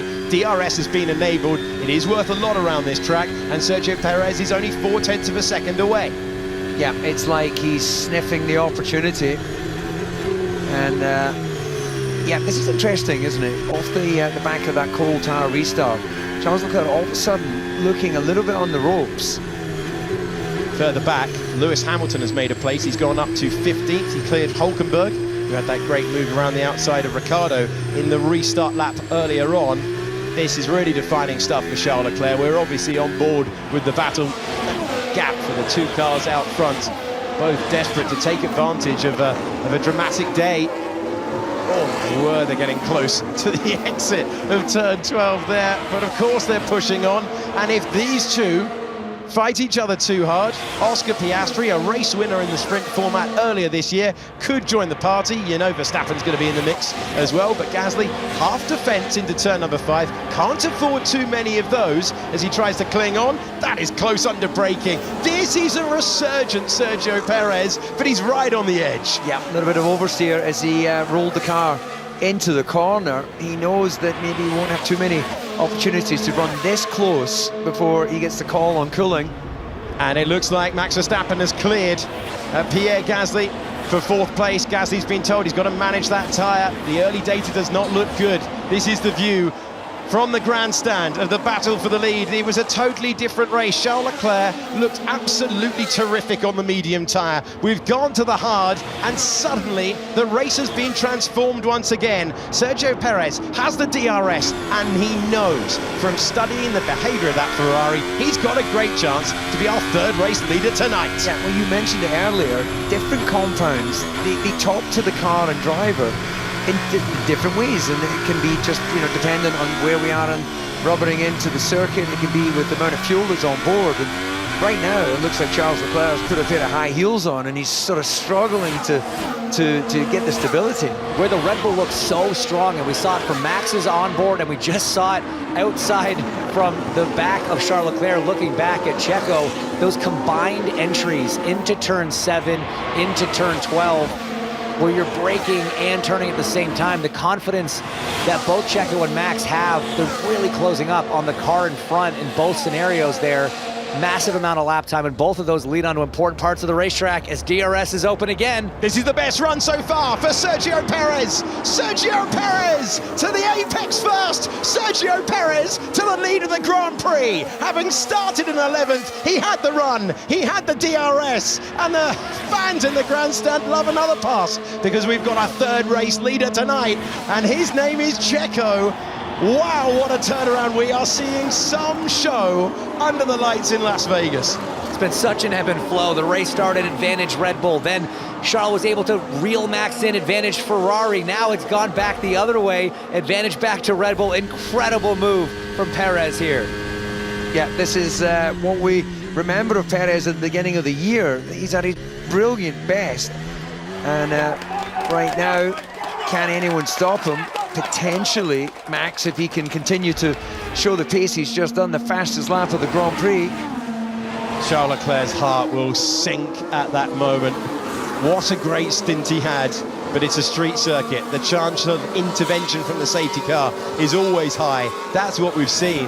And last time around, Piastri was quicker than the Ferrari ahead. We have seen time and time again certain temperature windows. Think back to the Mexican Grand Prix a couple of weeks ago, where it looked like one team was going to dominate, then there was a slight change in temperature, and it was a totally different story. Then you switch to another tyre, it's a different story again. The pendulum swings back to Red Bull. Charles Leclerc doing everything in his power to stay within the DRS. That is his only hope of getting back against Sergio Perez. Max Verstappen getting past, or at least trying to, under braking. Oscar Piastri not fighting that one too hard, and Verstappen on the charge up to third. Oscar did a good job on the initial brake hit. He outbroke Verstappen initially, but then Max just rolling off that brake pedal as the Alpines now nose to tail. Ocon trying to get around Gasly. Is he going to take a stab into turn one? These two are side by side, but not for much longer. The two teammates battling it out, and Esteban Ocon deep into turn one. Gasly sweeps on by. Great racing between these two. Nervy moments on the pit wall for Alpine. These two have history this season, back in Australia, where they collided after a great run. Okay, Esteban, we want to hold position for the moment, please. Hold position for the moment. Think about tyre management. Get me a replay of that move around the outside. Esteban Ocon going all in Vegas and taking 5th place. It's absolutely brilliant racing, and I guess not only in the pit wall would they be a bit nervy, they've got their celebrity investors here, and well, some good wheel-to-wheel action, but we were all sort of holding our breath there to know if they could do it without touching. Waiting for the impact, and it just did not turn up. Leclerc still on the cusp of DRS. He not only needs it to stay with Perez, he needs it to defend from the man who he took the lead from a couple of laps ago. Okay, let's see, down into the braking zone. Oh, what a fantastic Grand Prix we're having. And make no mistake, we don't have to say that. We are watching one of the best Grand Prix of the season. Not because of where we are, because we're watching 20 of the best drivers in the world pass, and we don't always get this repass. We wanted the replay. Here it is. Pierre Gasly. Oh, I tell you what, Gasly played the team game there. If that had been a different liveried car, I think that would have been a different braking zone entirely. But hadn't we just heard the order from Ocon to stay in line and keep position, take care of tires, and a few corners later he's through? Yeah, but occasionally drivers get radio problems and you don't quite hear the transmission. Street circuits are real tough for that, DC. All the buildings in the way, the radio signal's not so great sometimes. It's James Hinchcliffe, it's David Coulthard, who the billboards around this place proclaim as an F1 legend, no less, telling us the dark arts of racing behind the wheel. Leg end, more like. Well, we said that Charles Leclerc needed a big couple of corners. He has summoned up everything he's got. Make no mistake, right now, Perez looking to change the narrative, having had such a tough campaign after those brilliant 2 wins at the very start of the season, but since then the championship has belonged to Max Verstappen. Charles Leclerc wanting to win his first Grand Prix since July 2022, and Max Verstappen looking to demoralise those ahead even further. Yeah, you just saw the car stepping out of Max Verstappen as they entered onto the strip, so he is pushing hard on those tyres, and Charles Leclerc going to the inside. I was going to say, if he's going to take a risk, there's a chance. I think Perez might have been caught by surprise. Another change of lead in Las Vegas, and it's Charles Leclerc back again, but he seemed to come from miles back. Yeah, what, did Perez miss a gear or something? You know, where did that come from? Yeah, we have to try to see that one again as well, because, well, I was surprised to see him pull out and go for it, but man, that was such a lunge as Verstappen sets another fastest lap in pursuit of this duo battling in front of him. This is a 3-horse race as we come with under 15 laps to go. How is that possible? How is that possible? We've seen so much from Perez. Was he surprised like George Russell was a few laps ago? Here's a chance to review it. Charles Leclerc diving to the inside, retaking the lead of the Grand Prix. Good job. Underline that a couple of times. I wasn't even sure he was within DRS range anymore coming onto the straightaway, but man, did he really commit to that. And heads up from Checo to do that quick last check of the mirror, because when he hit the brakes, the Ferrari was in line with him. Yeah, that's one of those passes where I'm coming through, or there's going to be a lot of debris. And Perez getting wide of the apex, so it'll give Verstappen a chance to get a run on him. I think the run is going to turn into a slam dunk pass. We haven't had many of them so far today. Are we about to resume the battle between Leclerc and Verstappen?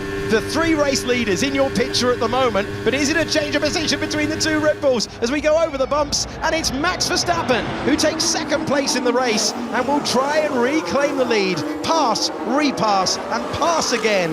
Delirious stuff out front. It's Charles Leclerc going, right, who is it in the mirrors?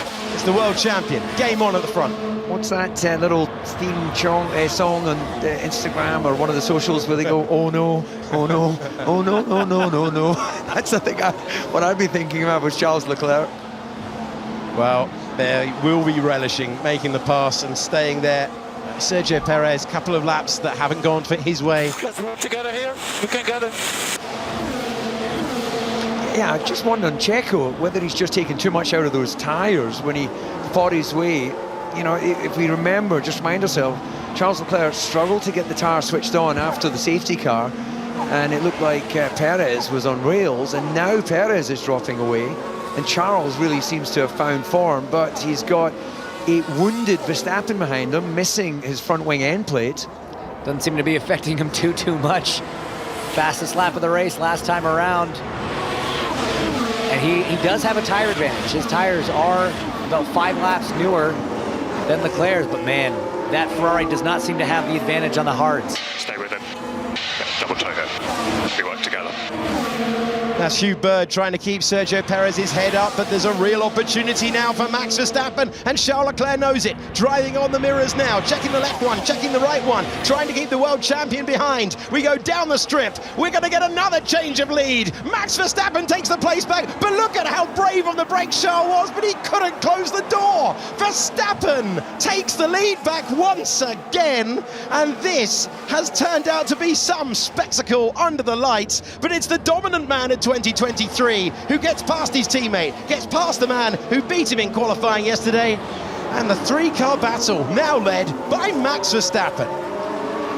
Well, what a race. That was incredible, actually. The momentum that Max took past Charles, and then Charles on the brakes was so much later. Well, we saw him do it on Checo when he was going for the attack, going for the pass. He did it on Max with the defensive move, and then Max just said, realized he hit the pedal a little bit too early again, just rolled off it in that middle phase of the brake to close that gap. He only has to be side by side into the corner, doesn't have to be ahead.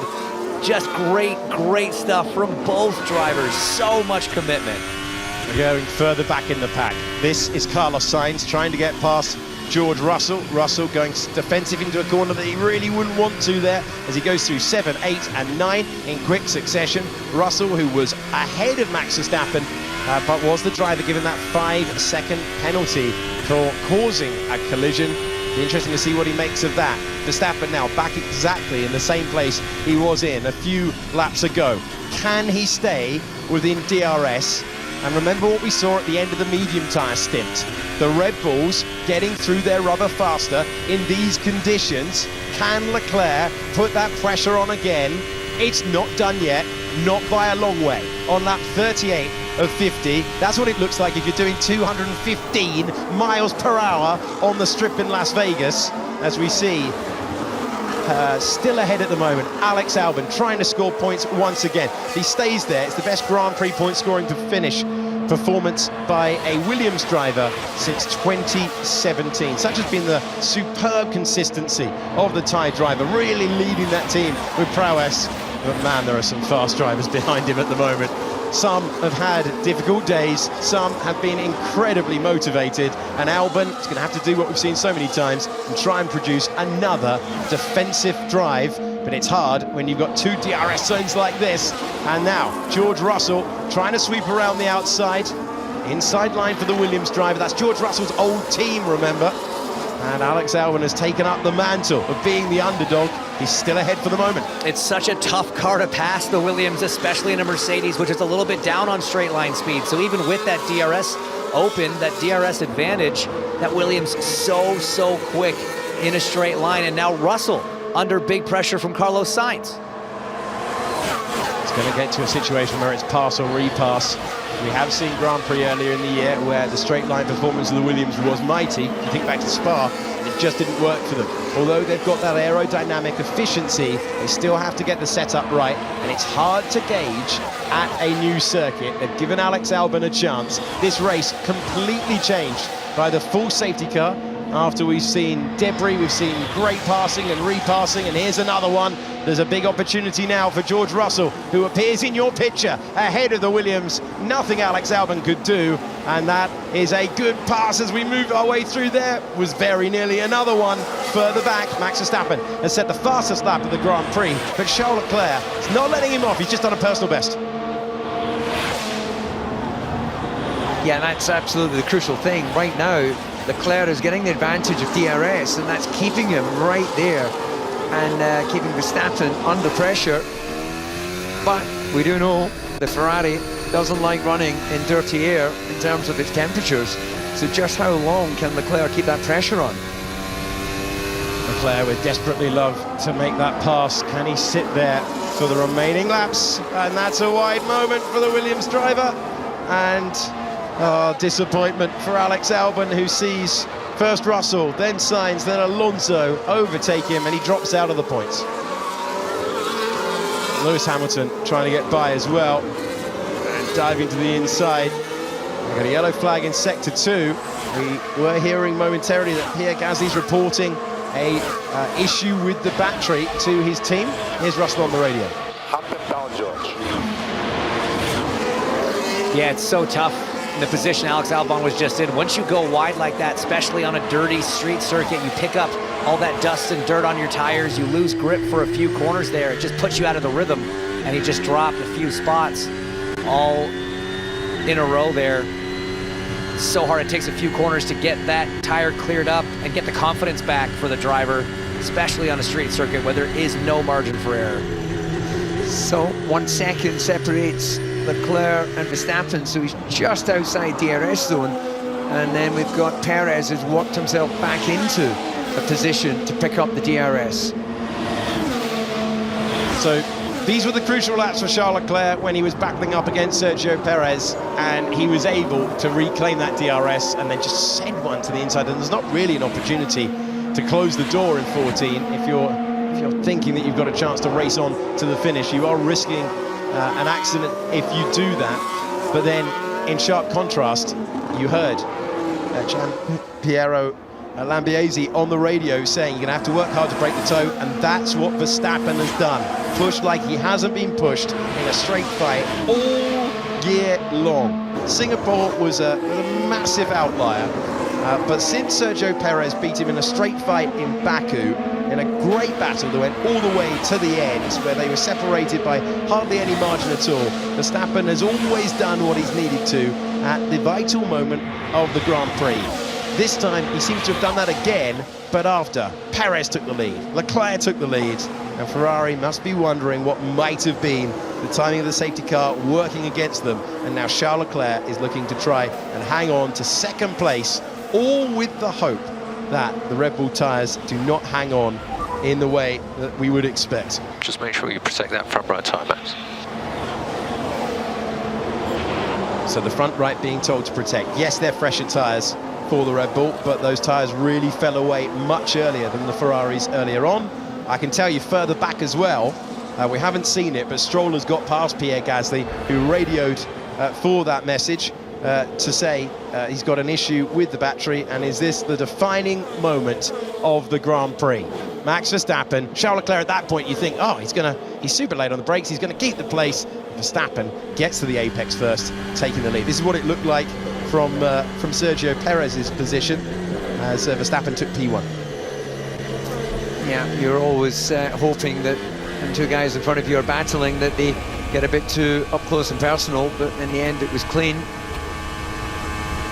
And that's also a clean pass from Lance Stroll. Gasly not able to do anything against the offset in speed. Checo Perez still trying to get himself just a bit closer. He's got DRS, but it's all coming a bit late. Okay, this is Sergio Perez with another opportunity. There is the race leader, breaking clear now, a lead of 2 seconds. Had that 5-second penalty earlier on, and then the safety car came out afterwards to bunch the pack up once again. And Checo is really fighting the car under braking through turn 14. Has that opportunity though with the fresher tyres, and the difference on the hard, well, seems to be a totally different compound for the Ferrari. I know those tyres are older, but even so, just to remind you that with just running 2 hard compounds in the Grand Prix so far, the rulebook says that Oscar Piastri still has to stop in this Grand Prix. Yeah, it's a smart move from McLaren, just leaving him out there, letting the field spread out, trying to get that gap as big as possible. It's about a 21-second loss for a pit stop here. That would right now bring him out just outside the points, somewhere right around that battle for the final points-paying position. So if over the next few laps he can open up another couple seconds, give his team a little bit of breathing room, he could still get some points on the board, which from where they started and how their weekend's gone, I think would be a very, very welcome result for the McLaren team. So Alonso and Hamilton battling on the left-hand side of your picture, and then we're understandably focusing on the battle for second place at the moment, but Gasly has George Russell right behind him. Off the road goes Charles Leclerc at turn 12, and having led this Grand Prix for so long and having had his best chance to win so far this season, one Red Bull got by, then the other Red Bull got by, and there'll be no chance after that moment at turn 12 to retake the place this time. Well, I hope that the lockup wasn't sufficient to cause a flat spot, because that would be a major issue given the length of the straights and the high-speed nature. So on board. Oh, just not enough front axle grip there, and he's been brave on the brakes, but on this occasion, just a bit wide on turn-in.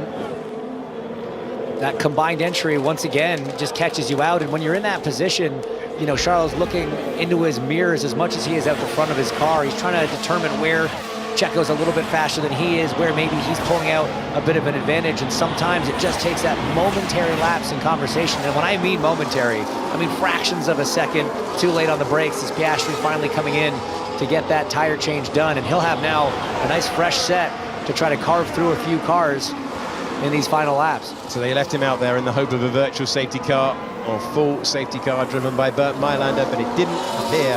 And Piastri, it was a 1.9 second stop, by the way. That is absolutely rapid. We've only seen one faster than that all season long, and that was from McLaren as well. What a turnaround they've had. And Albon battling Piastri. Piastri's going to try and fight his way back into the points. Piastri earlier on starting from down in 18th position. Timing of the safety car absolutely crucial. Here's George Russell on the radio. George, we are still playing before. Toto Wolff, there was a time where you never heard him on the radio, but trying to motivate his driver, saying there's still an opportunity. Russell 2 seconds away from Stroll, and Esteban Ocon will be buoyant if he's able to claim that place by the end. Here's the other Alpine though, coming under pressure. Man, that is quick down the straight as they build up to 200 miles an hour plus under braking, and Fernando Alonso moves up to 8th position, gets past Pierre Gasly, but he went deep DC. Yeah, he did. Luckily, in that particular sequence of corners, there was enough racetrack for him to get away with it. And wheel-to-wheel action here. This is so quick through 17. That is unbelievably brave. We've been waiting to see two drivers go wheel-to-wheel through there. It was around the outside earlier on for Lewis Hamilton. Down the inside this time. Huge speed, huge commitment, and 9th place. This is Grand Prix of the season. Easily. At such a difficult place as a driver where Pierre Gasly was. He had a little bit of an advantage in terms of car placement front to back on Lewis Hamilton, but through this flat out turn 17, you've never been wide. You have no idea what the grip level is. How brave do you want to be? Because if it goes wrong in that corner, it's going to go real wrong. And you heard Hamilton have to lift off the throttle a little bit. He was pedaling through there, both drivers doing what they could, but man, a lot of side-by-side action so far tonight. Well, what a Grand Prix this has been.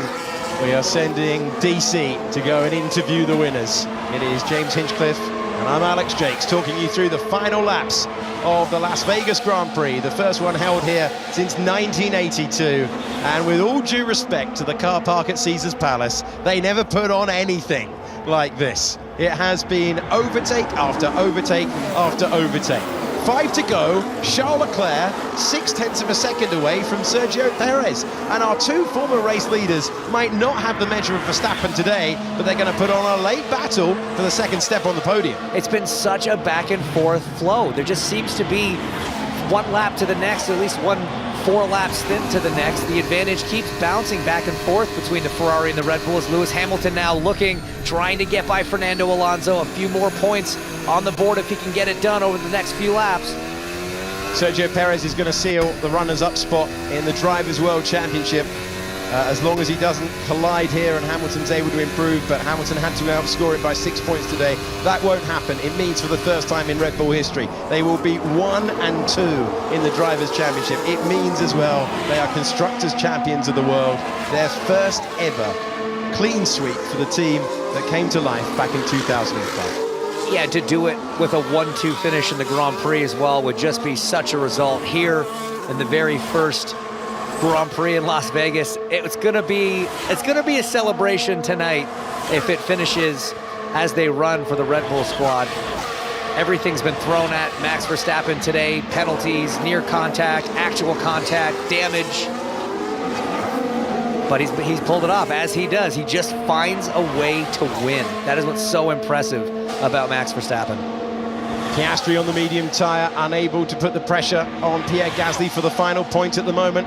Further up, though, this is the battle for 8th place, and this is Lewis Hamilton up against his old sparring partner, Fernando Alonso, and that move is made early on. No contest into turn 14. Hamilton up to 8th place. And then it's Sainz, Russell and Stroll. I think we're going to get a battle between Stroll and Russell for 5th place in a few moments' time, because Russell's right on the cusp of DRS there. This is the battle for 2nd place in the Grand Prix. We have a yellow flag out in the 3rd sector of the racetrack. Just looking to see whether we can see why. That is why. And off the road goes Hülkenberg, and he's pulled far enough clear. Wondered whether we were going to get a late safety car, but that is superb driving from Hülkenberg to just find a position off the road. His Grand Prix comes to an end at the escape road of turn 14. We're on board with Charles Leclerc, whose run of not converting a pole position is going to continue, but he will take a lot of heart from that opening stint. Then the timing of the safety car, and then when he got back past Sergio Perez, you thought, wow, game on now. But Max Verstappen's had an answer to both of them once again, Hinch. He has. Again, you can't phase him. You know, he had near contact in the first corner, contact with George Russell later, the penalty. It's just every single time a roadblock is put in front of them, they just find a way around it. Made passes on track, some great racecraft. And these two, though, Checo and Charles still going at it. This final step on the podium is not decided. The second step on the podium is not certain yet. You see that graphic for your overtake award. Good luck. Good luck picking one to vote for in the plethora of incredible passes we have seen on track tonight around the streets of Las Vegas.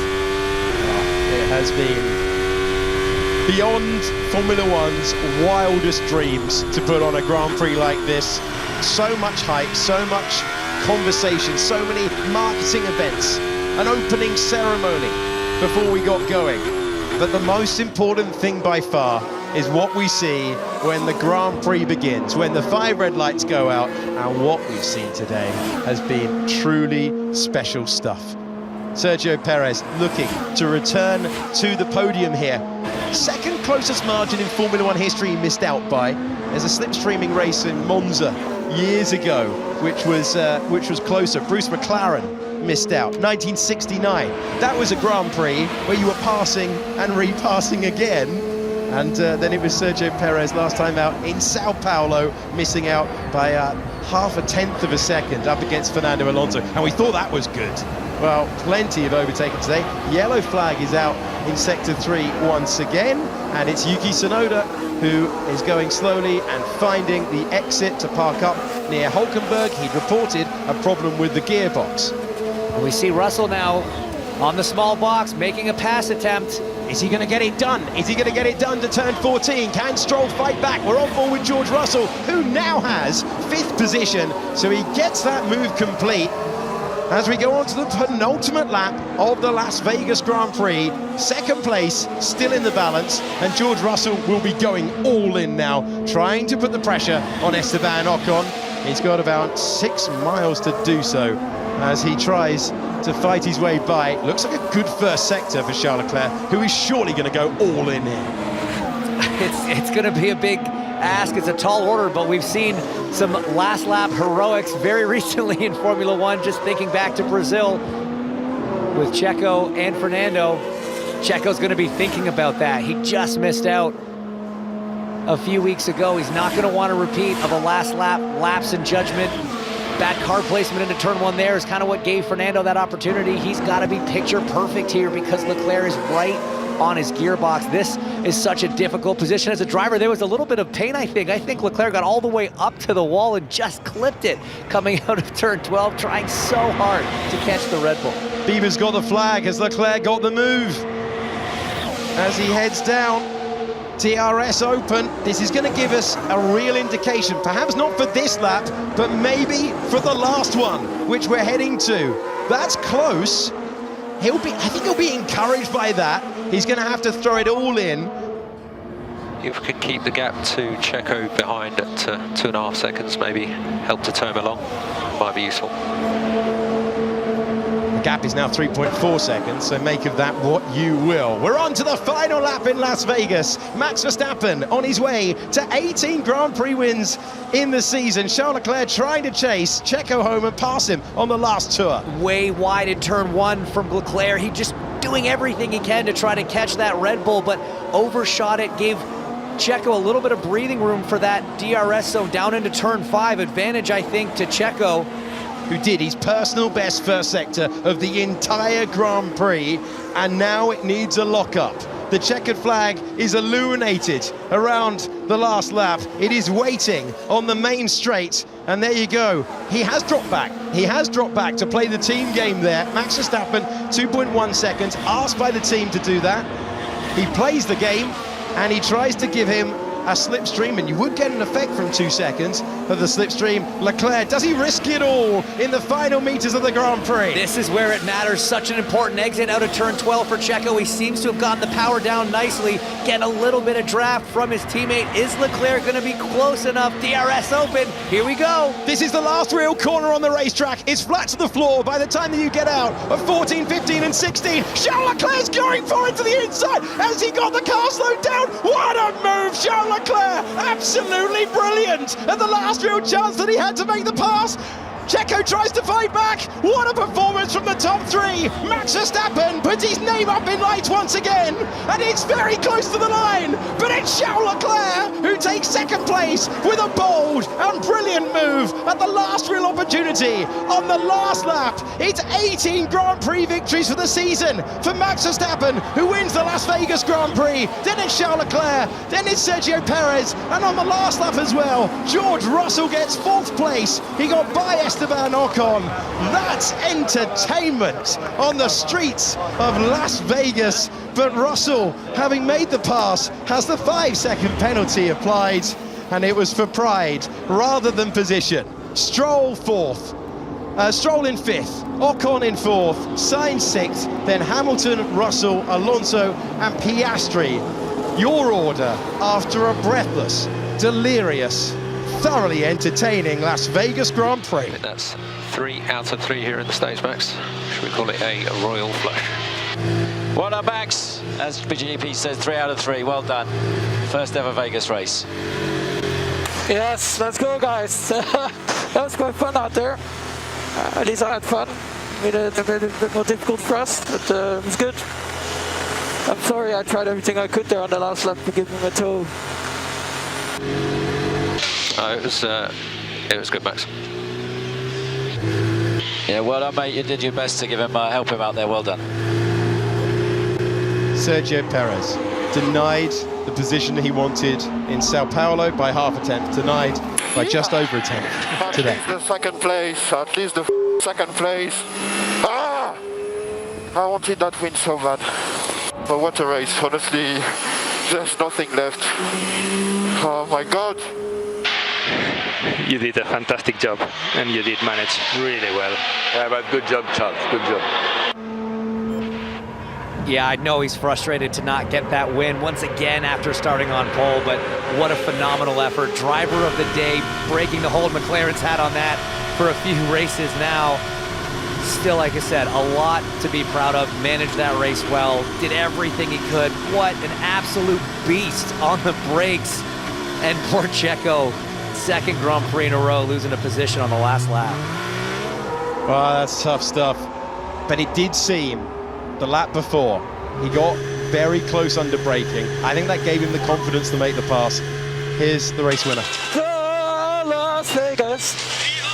Viva Las Vegas! I thought you enjoyed that, mate. Well done. That's the sound of a man changing his tune. I was just gonna say, he seems to have a slightly different opinion of the place than he did about 2 hours ago. But let's take another look at this on board.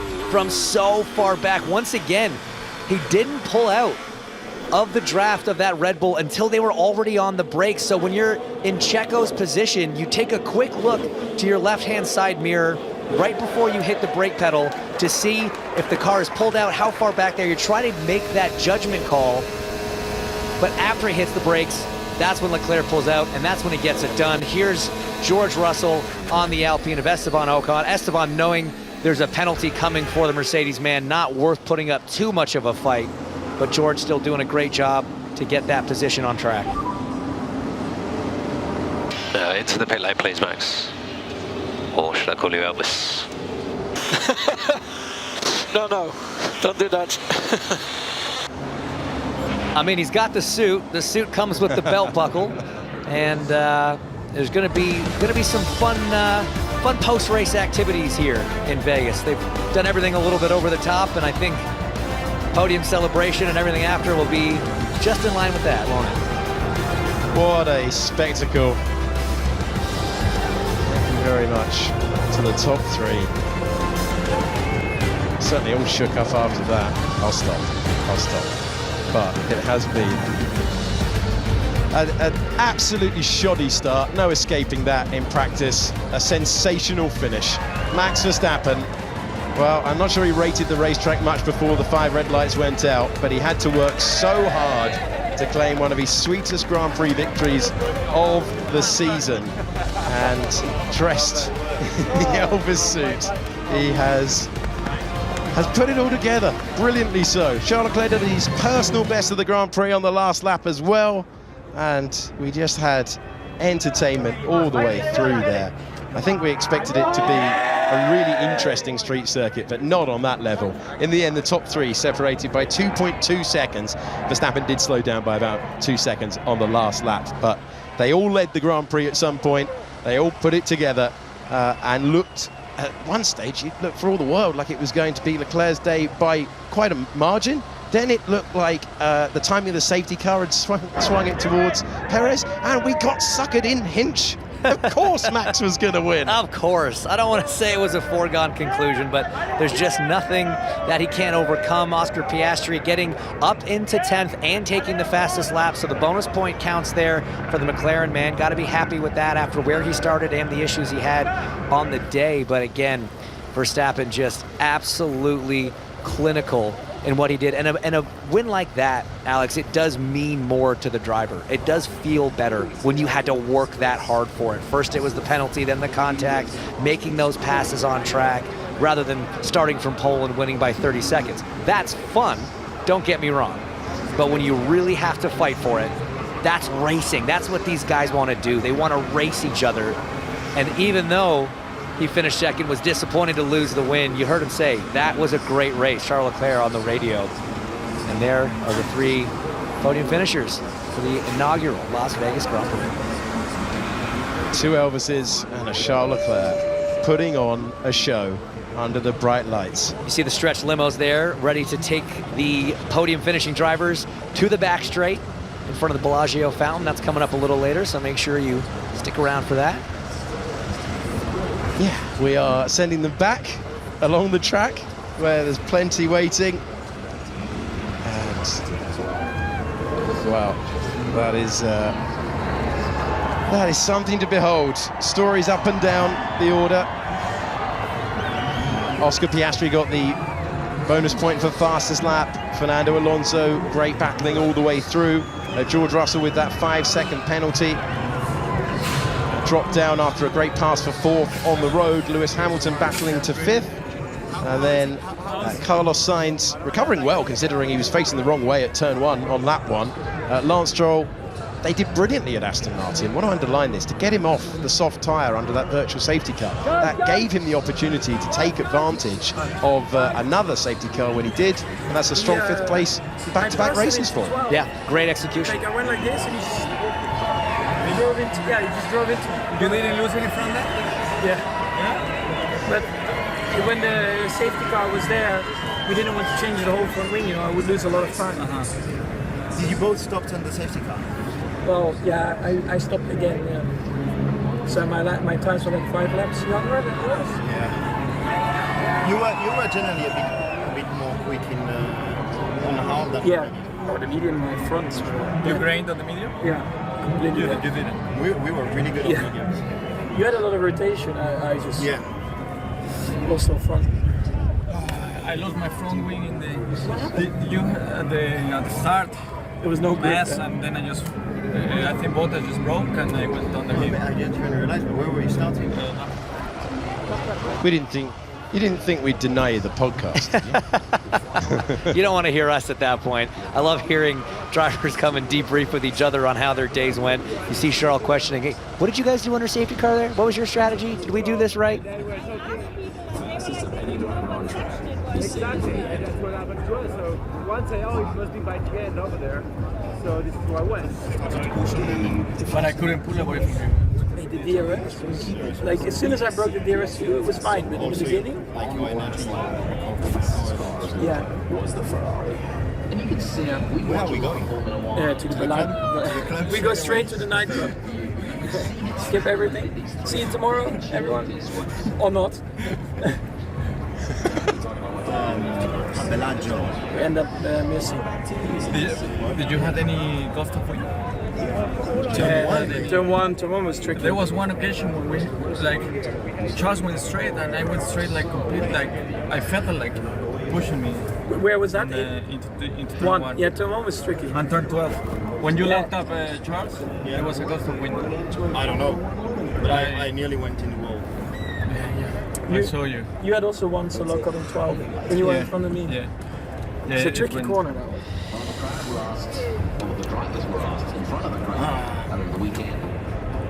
I thought it was a nice race actually. I mean, it was quite fun. Like with the DRS, you can stay there. And what position were you at the restart? I was no. So you guys were P1, P2. Then it was McLaren, the Alpines. McLaren and then Alpine. I was P5. Oh yeah, they were on used. Yeah. Yeah. Where's the podium? I have no clue. I guess here. Here? It's here. No one likes the middle seat. Again, if you're the winner, you don't mind the middle seat. It's a short trip to the Bellagio. That had all the vibes of a stag do where not everyone knew each other.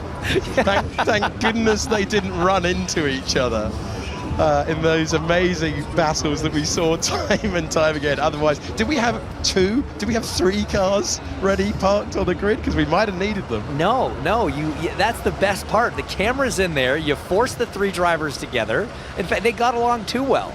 But it's so funny. That's the exact same conversation you have after getting out of a 30-lap go-kart race. I mean, it does not change. It's those 2 of those 3 raced against each other in go-karts and have had that exact conversation. It's so funny to think that no matter what level of the sport you're on and you're competing in, the fundamentals don't change. Drivers are drivers. Those conversations post-race are always going to be so similar, and it's awesome. It's interesting to hear drivers have that recall. You know, where were you restarting at that restart? Who were you behind? You know, Max was able to tell him which cars were in front. There's a lot of information you're gathering as a driver. A lot of inputs are coming in. And sometimes it's tough to actually remember certain elements of the race, certain portions of the race. But the greats have that incredible recall. And obviously, Max is one of those. Amazing pictures and a Grand Prix to match. So pleased that we got some brilliant wheel-to-wheel racing all the way through. And that does recall the old slipstreaming races that we used to see in the 60s and 70s at Monza, where you could pass, you would repass. It was all about the tactical moment. The key message on the radio is that you're going to have to work hard to break the toe.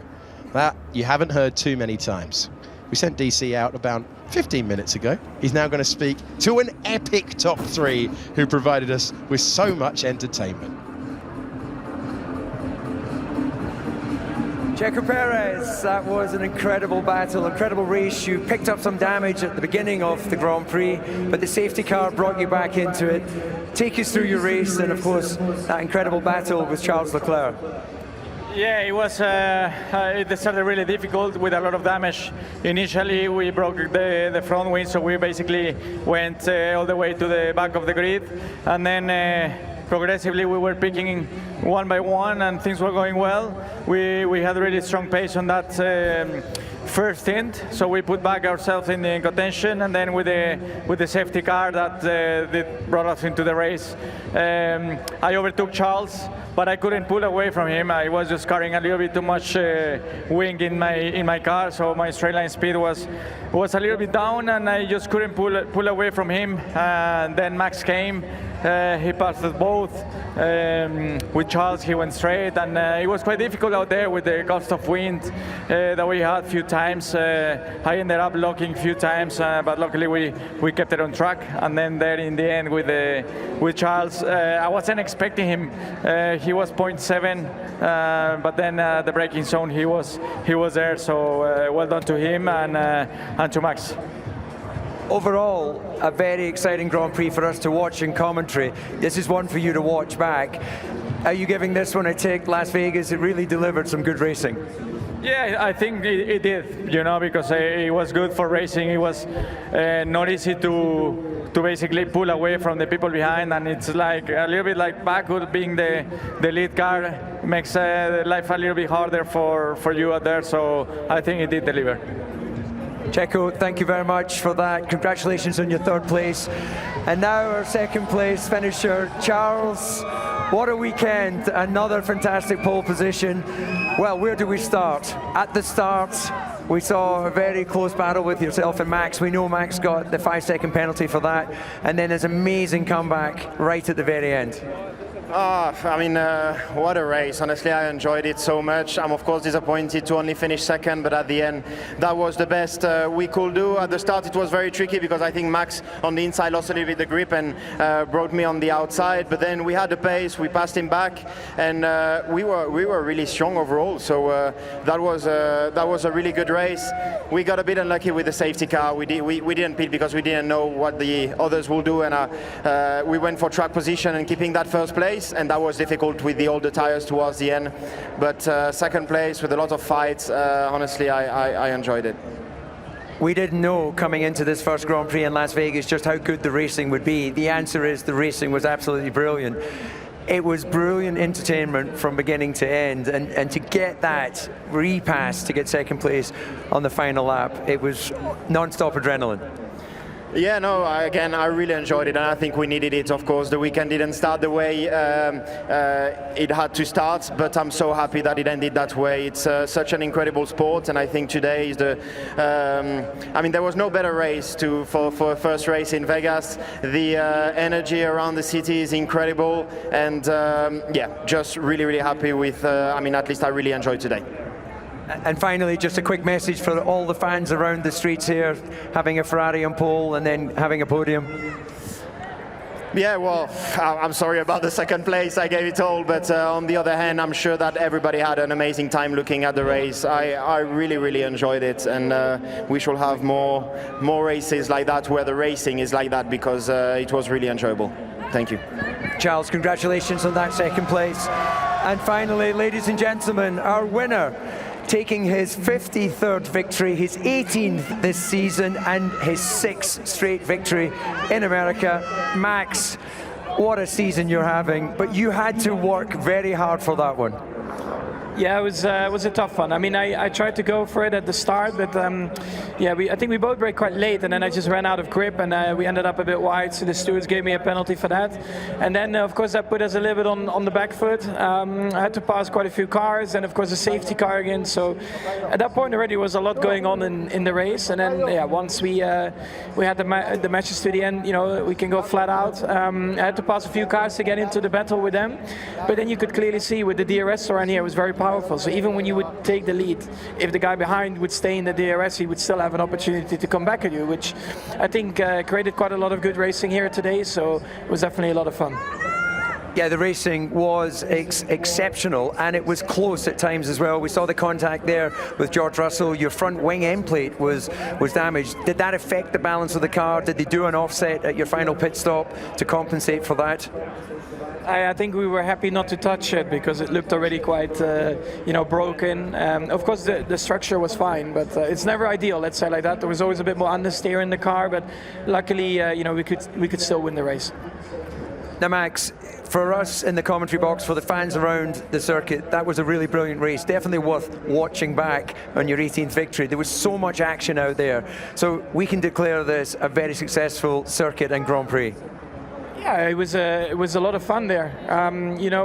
Like I said, with the DRS as well, that helped a lot for very good racing here. Also, I think the low degradation with the tarmac here, you could really push on the tires, which I think was good. So yeah, like I said, it was a lot of fun out there. And finally, Max, just quickly, a message to our American fans here in Las Vegas. Yeah, great crowd. I mean, I hope everyone enjoyed it a bit. We definitely did. So yeah, already excited to come back here next year and hopefully try to do something similar. Okay, well, Max, congratulations on that victory. And to our top 3 drivers, it wouldn't be Las Vegas, it wouldn't be the Bellagio if we weren't treated to a little water and light show. So we'll count down to the fountains. Congratulations on the top 3, and thank you, Las Vegas, for this fantastic Grand Prix.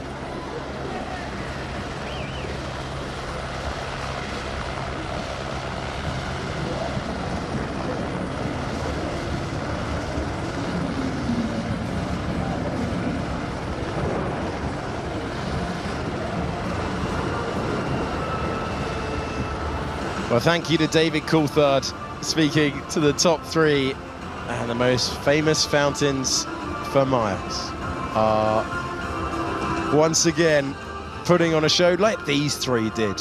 Absolutely incredible stuff, and what a way to go level with Sebastian Vettel's win total. Max Verstappen has an opportunity before we're done, before the end of the year, to move up beyond Vettel in the all-time win column. Absolutely unbelievable.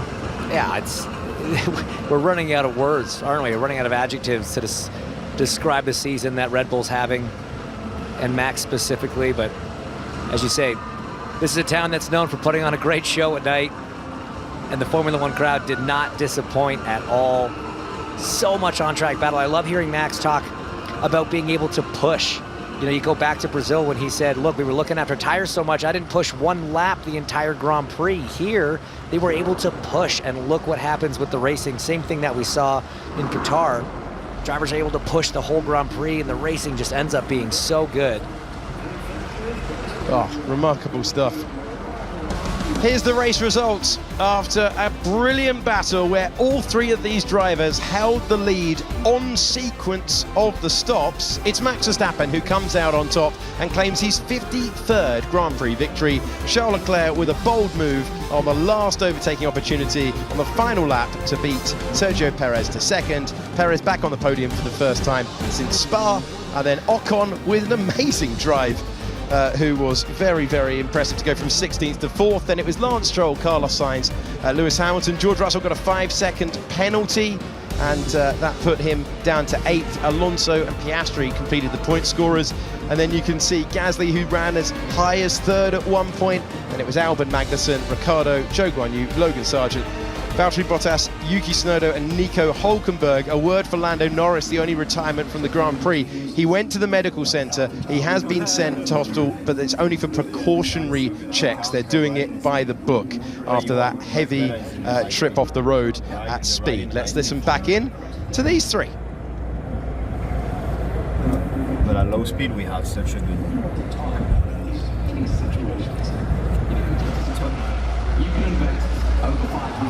I wonder if we'll journey back to the limo of awkward conversation in a few moments' time, perhaps. I don't know why you think it's so awkward. I think it's very normal post-race chat amongst drivers. Well, you have been there. Yeah, I am but a humble broadcaster. Well, I guess I regret to inform you that's about as exciting as it gets in post-race chat between drivers. But it's always funny when they're pointing out each other's mistakes in the race, you know? Here's the moment that Max Verstappen went round the 17th and final corner, claimed his 53rd career win, and Sergio Perez was thinking, you know what, if I had 0.3 of a second more in the last 2 Grand Prix, I'd have been 2nd and 3rd. Either way, great return to form for him. But I'm running out of ways to say this sentence. You can try anything you like this year, only, really, if you go to Singapore. Is there a way to stop Red Bull on the evidence of this year? It was a street track. We thought it might be the street fighter Sergio Perez. Max Verstappen found a way to get by his teammate Charles Leclerc and win once again. This place is actually known as Paradise. Las Vegas itself. Thank you very much, Gallery. What a job they did as well. We've got to say that to them.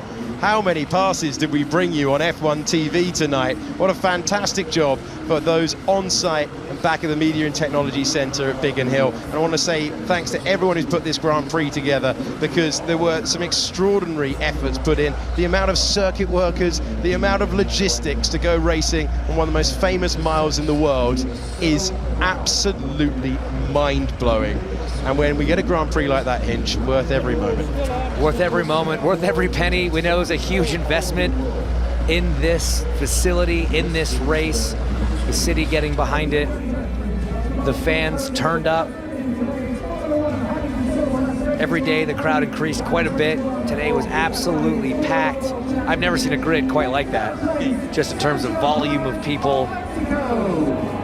The grid is the coolest thing out there. If you ever get an opportunity, if you can ever fight your way onto a Formula One grid, it's one of the best things to ever see. Today it was so busy, I was glad I was in the commentary box. It was the safer place to be. What a performance from this man today. Really disappointing qualifying. Sergio Perez fought his way by brilliantly. Had the lead, held onto it. Still not used to seeing him in red. All kinds of wrong. But what a great performance from Sergio Perez, who returns to the podium for the first time in a few months. Great stuff.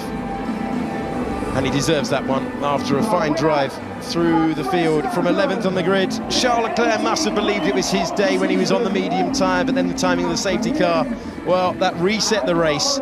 And in a straight fight between the top 3 on the podium, this man came out on top once again, level with Sebastian Vettel in the win column, the world champion on the top step for the 18th time this season. You know the anthems off by heart by now. It's the Dutch and the Austrian.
A new day has broken in Las Vegas. It is midnight here, and whilst the ingredients have changed, the winner's identity has not. 6 Grand Prix victories in a row,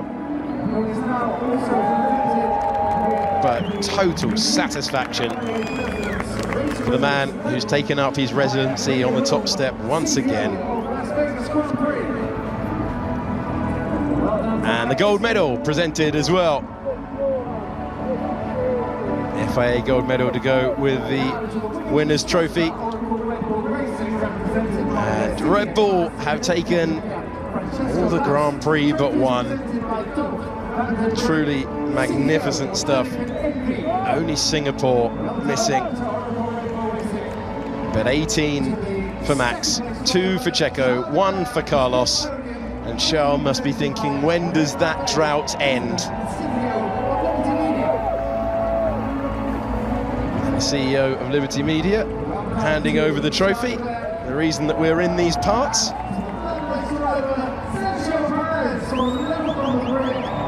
And here's a man who always carries support no matter where in the world we are, or no matter where in the world you are. I know so many of you cheer for Checo. And he's back on the podium. The driver who will officially finish runner-up, back on the podium for the first time since Monza. Great result for Sergio Perez, the second best driver in the world. When you look at the championship standings, no doubting the identity of the first. It was Leclerc's race for the first third. It then looked like it was a Checo resurgence, and he was trying to drive his way through the chaos to the top step. But Max Verstappen, as we have seen so many times this year, finds a way. And under the brightest lights anywhere on earth, a roulette wheel of a Grand Prix sees the Dutchman triumph once again. And he knows where to go.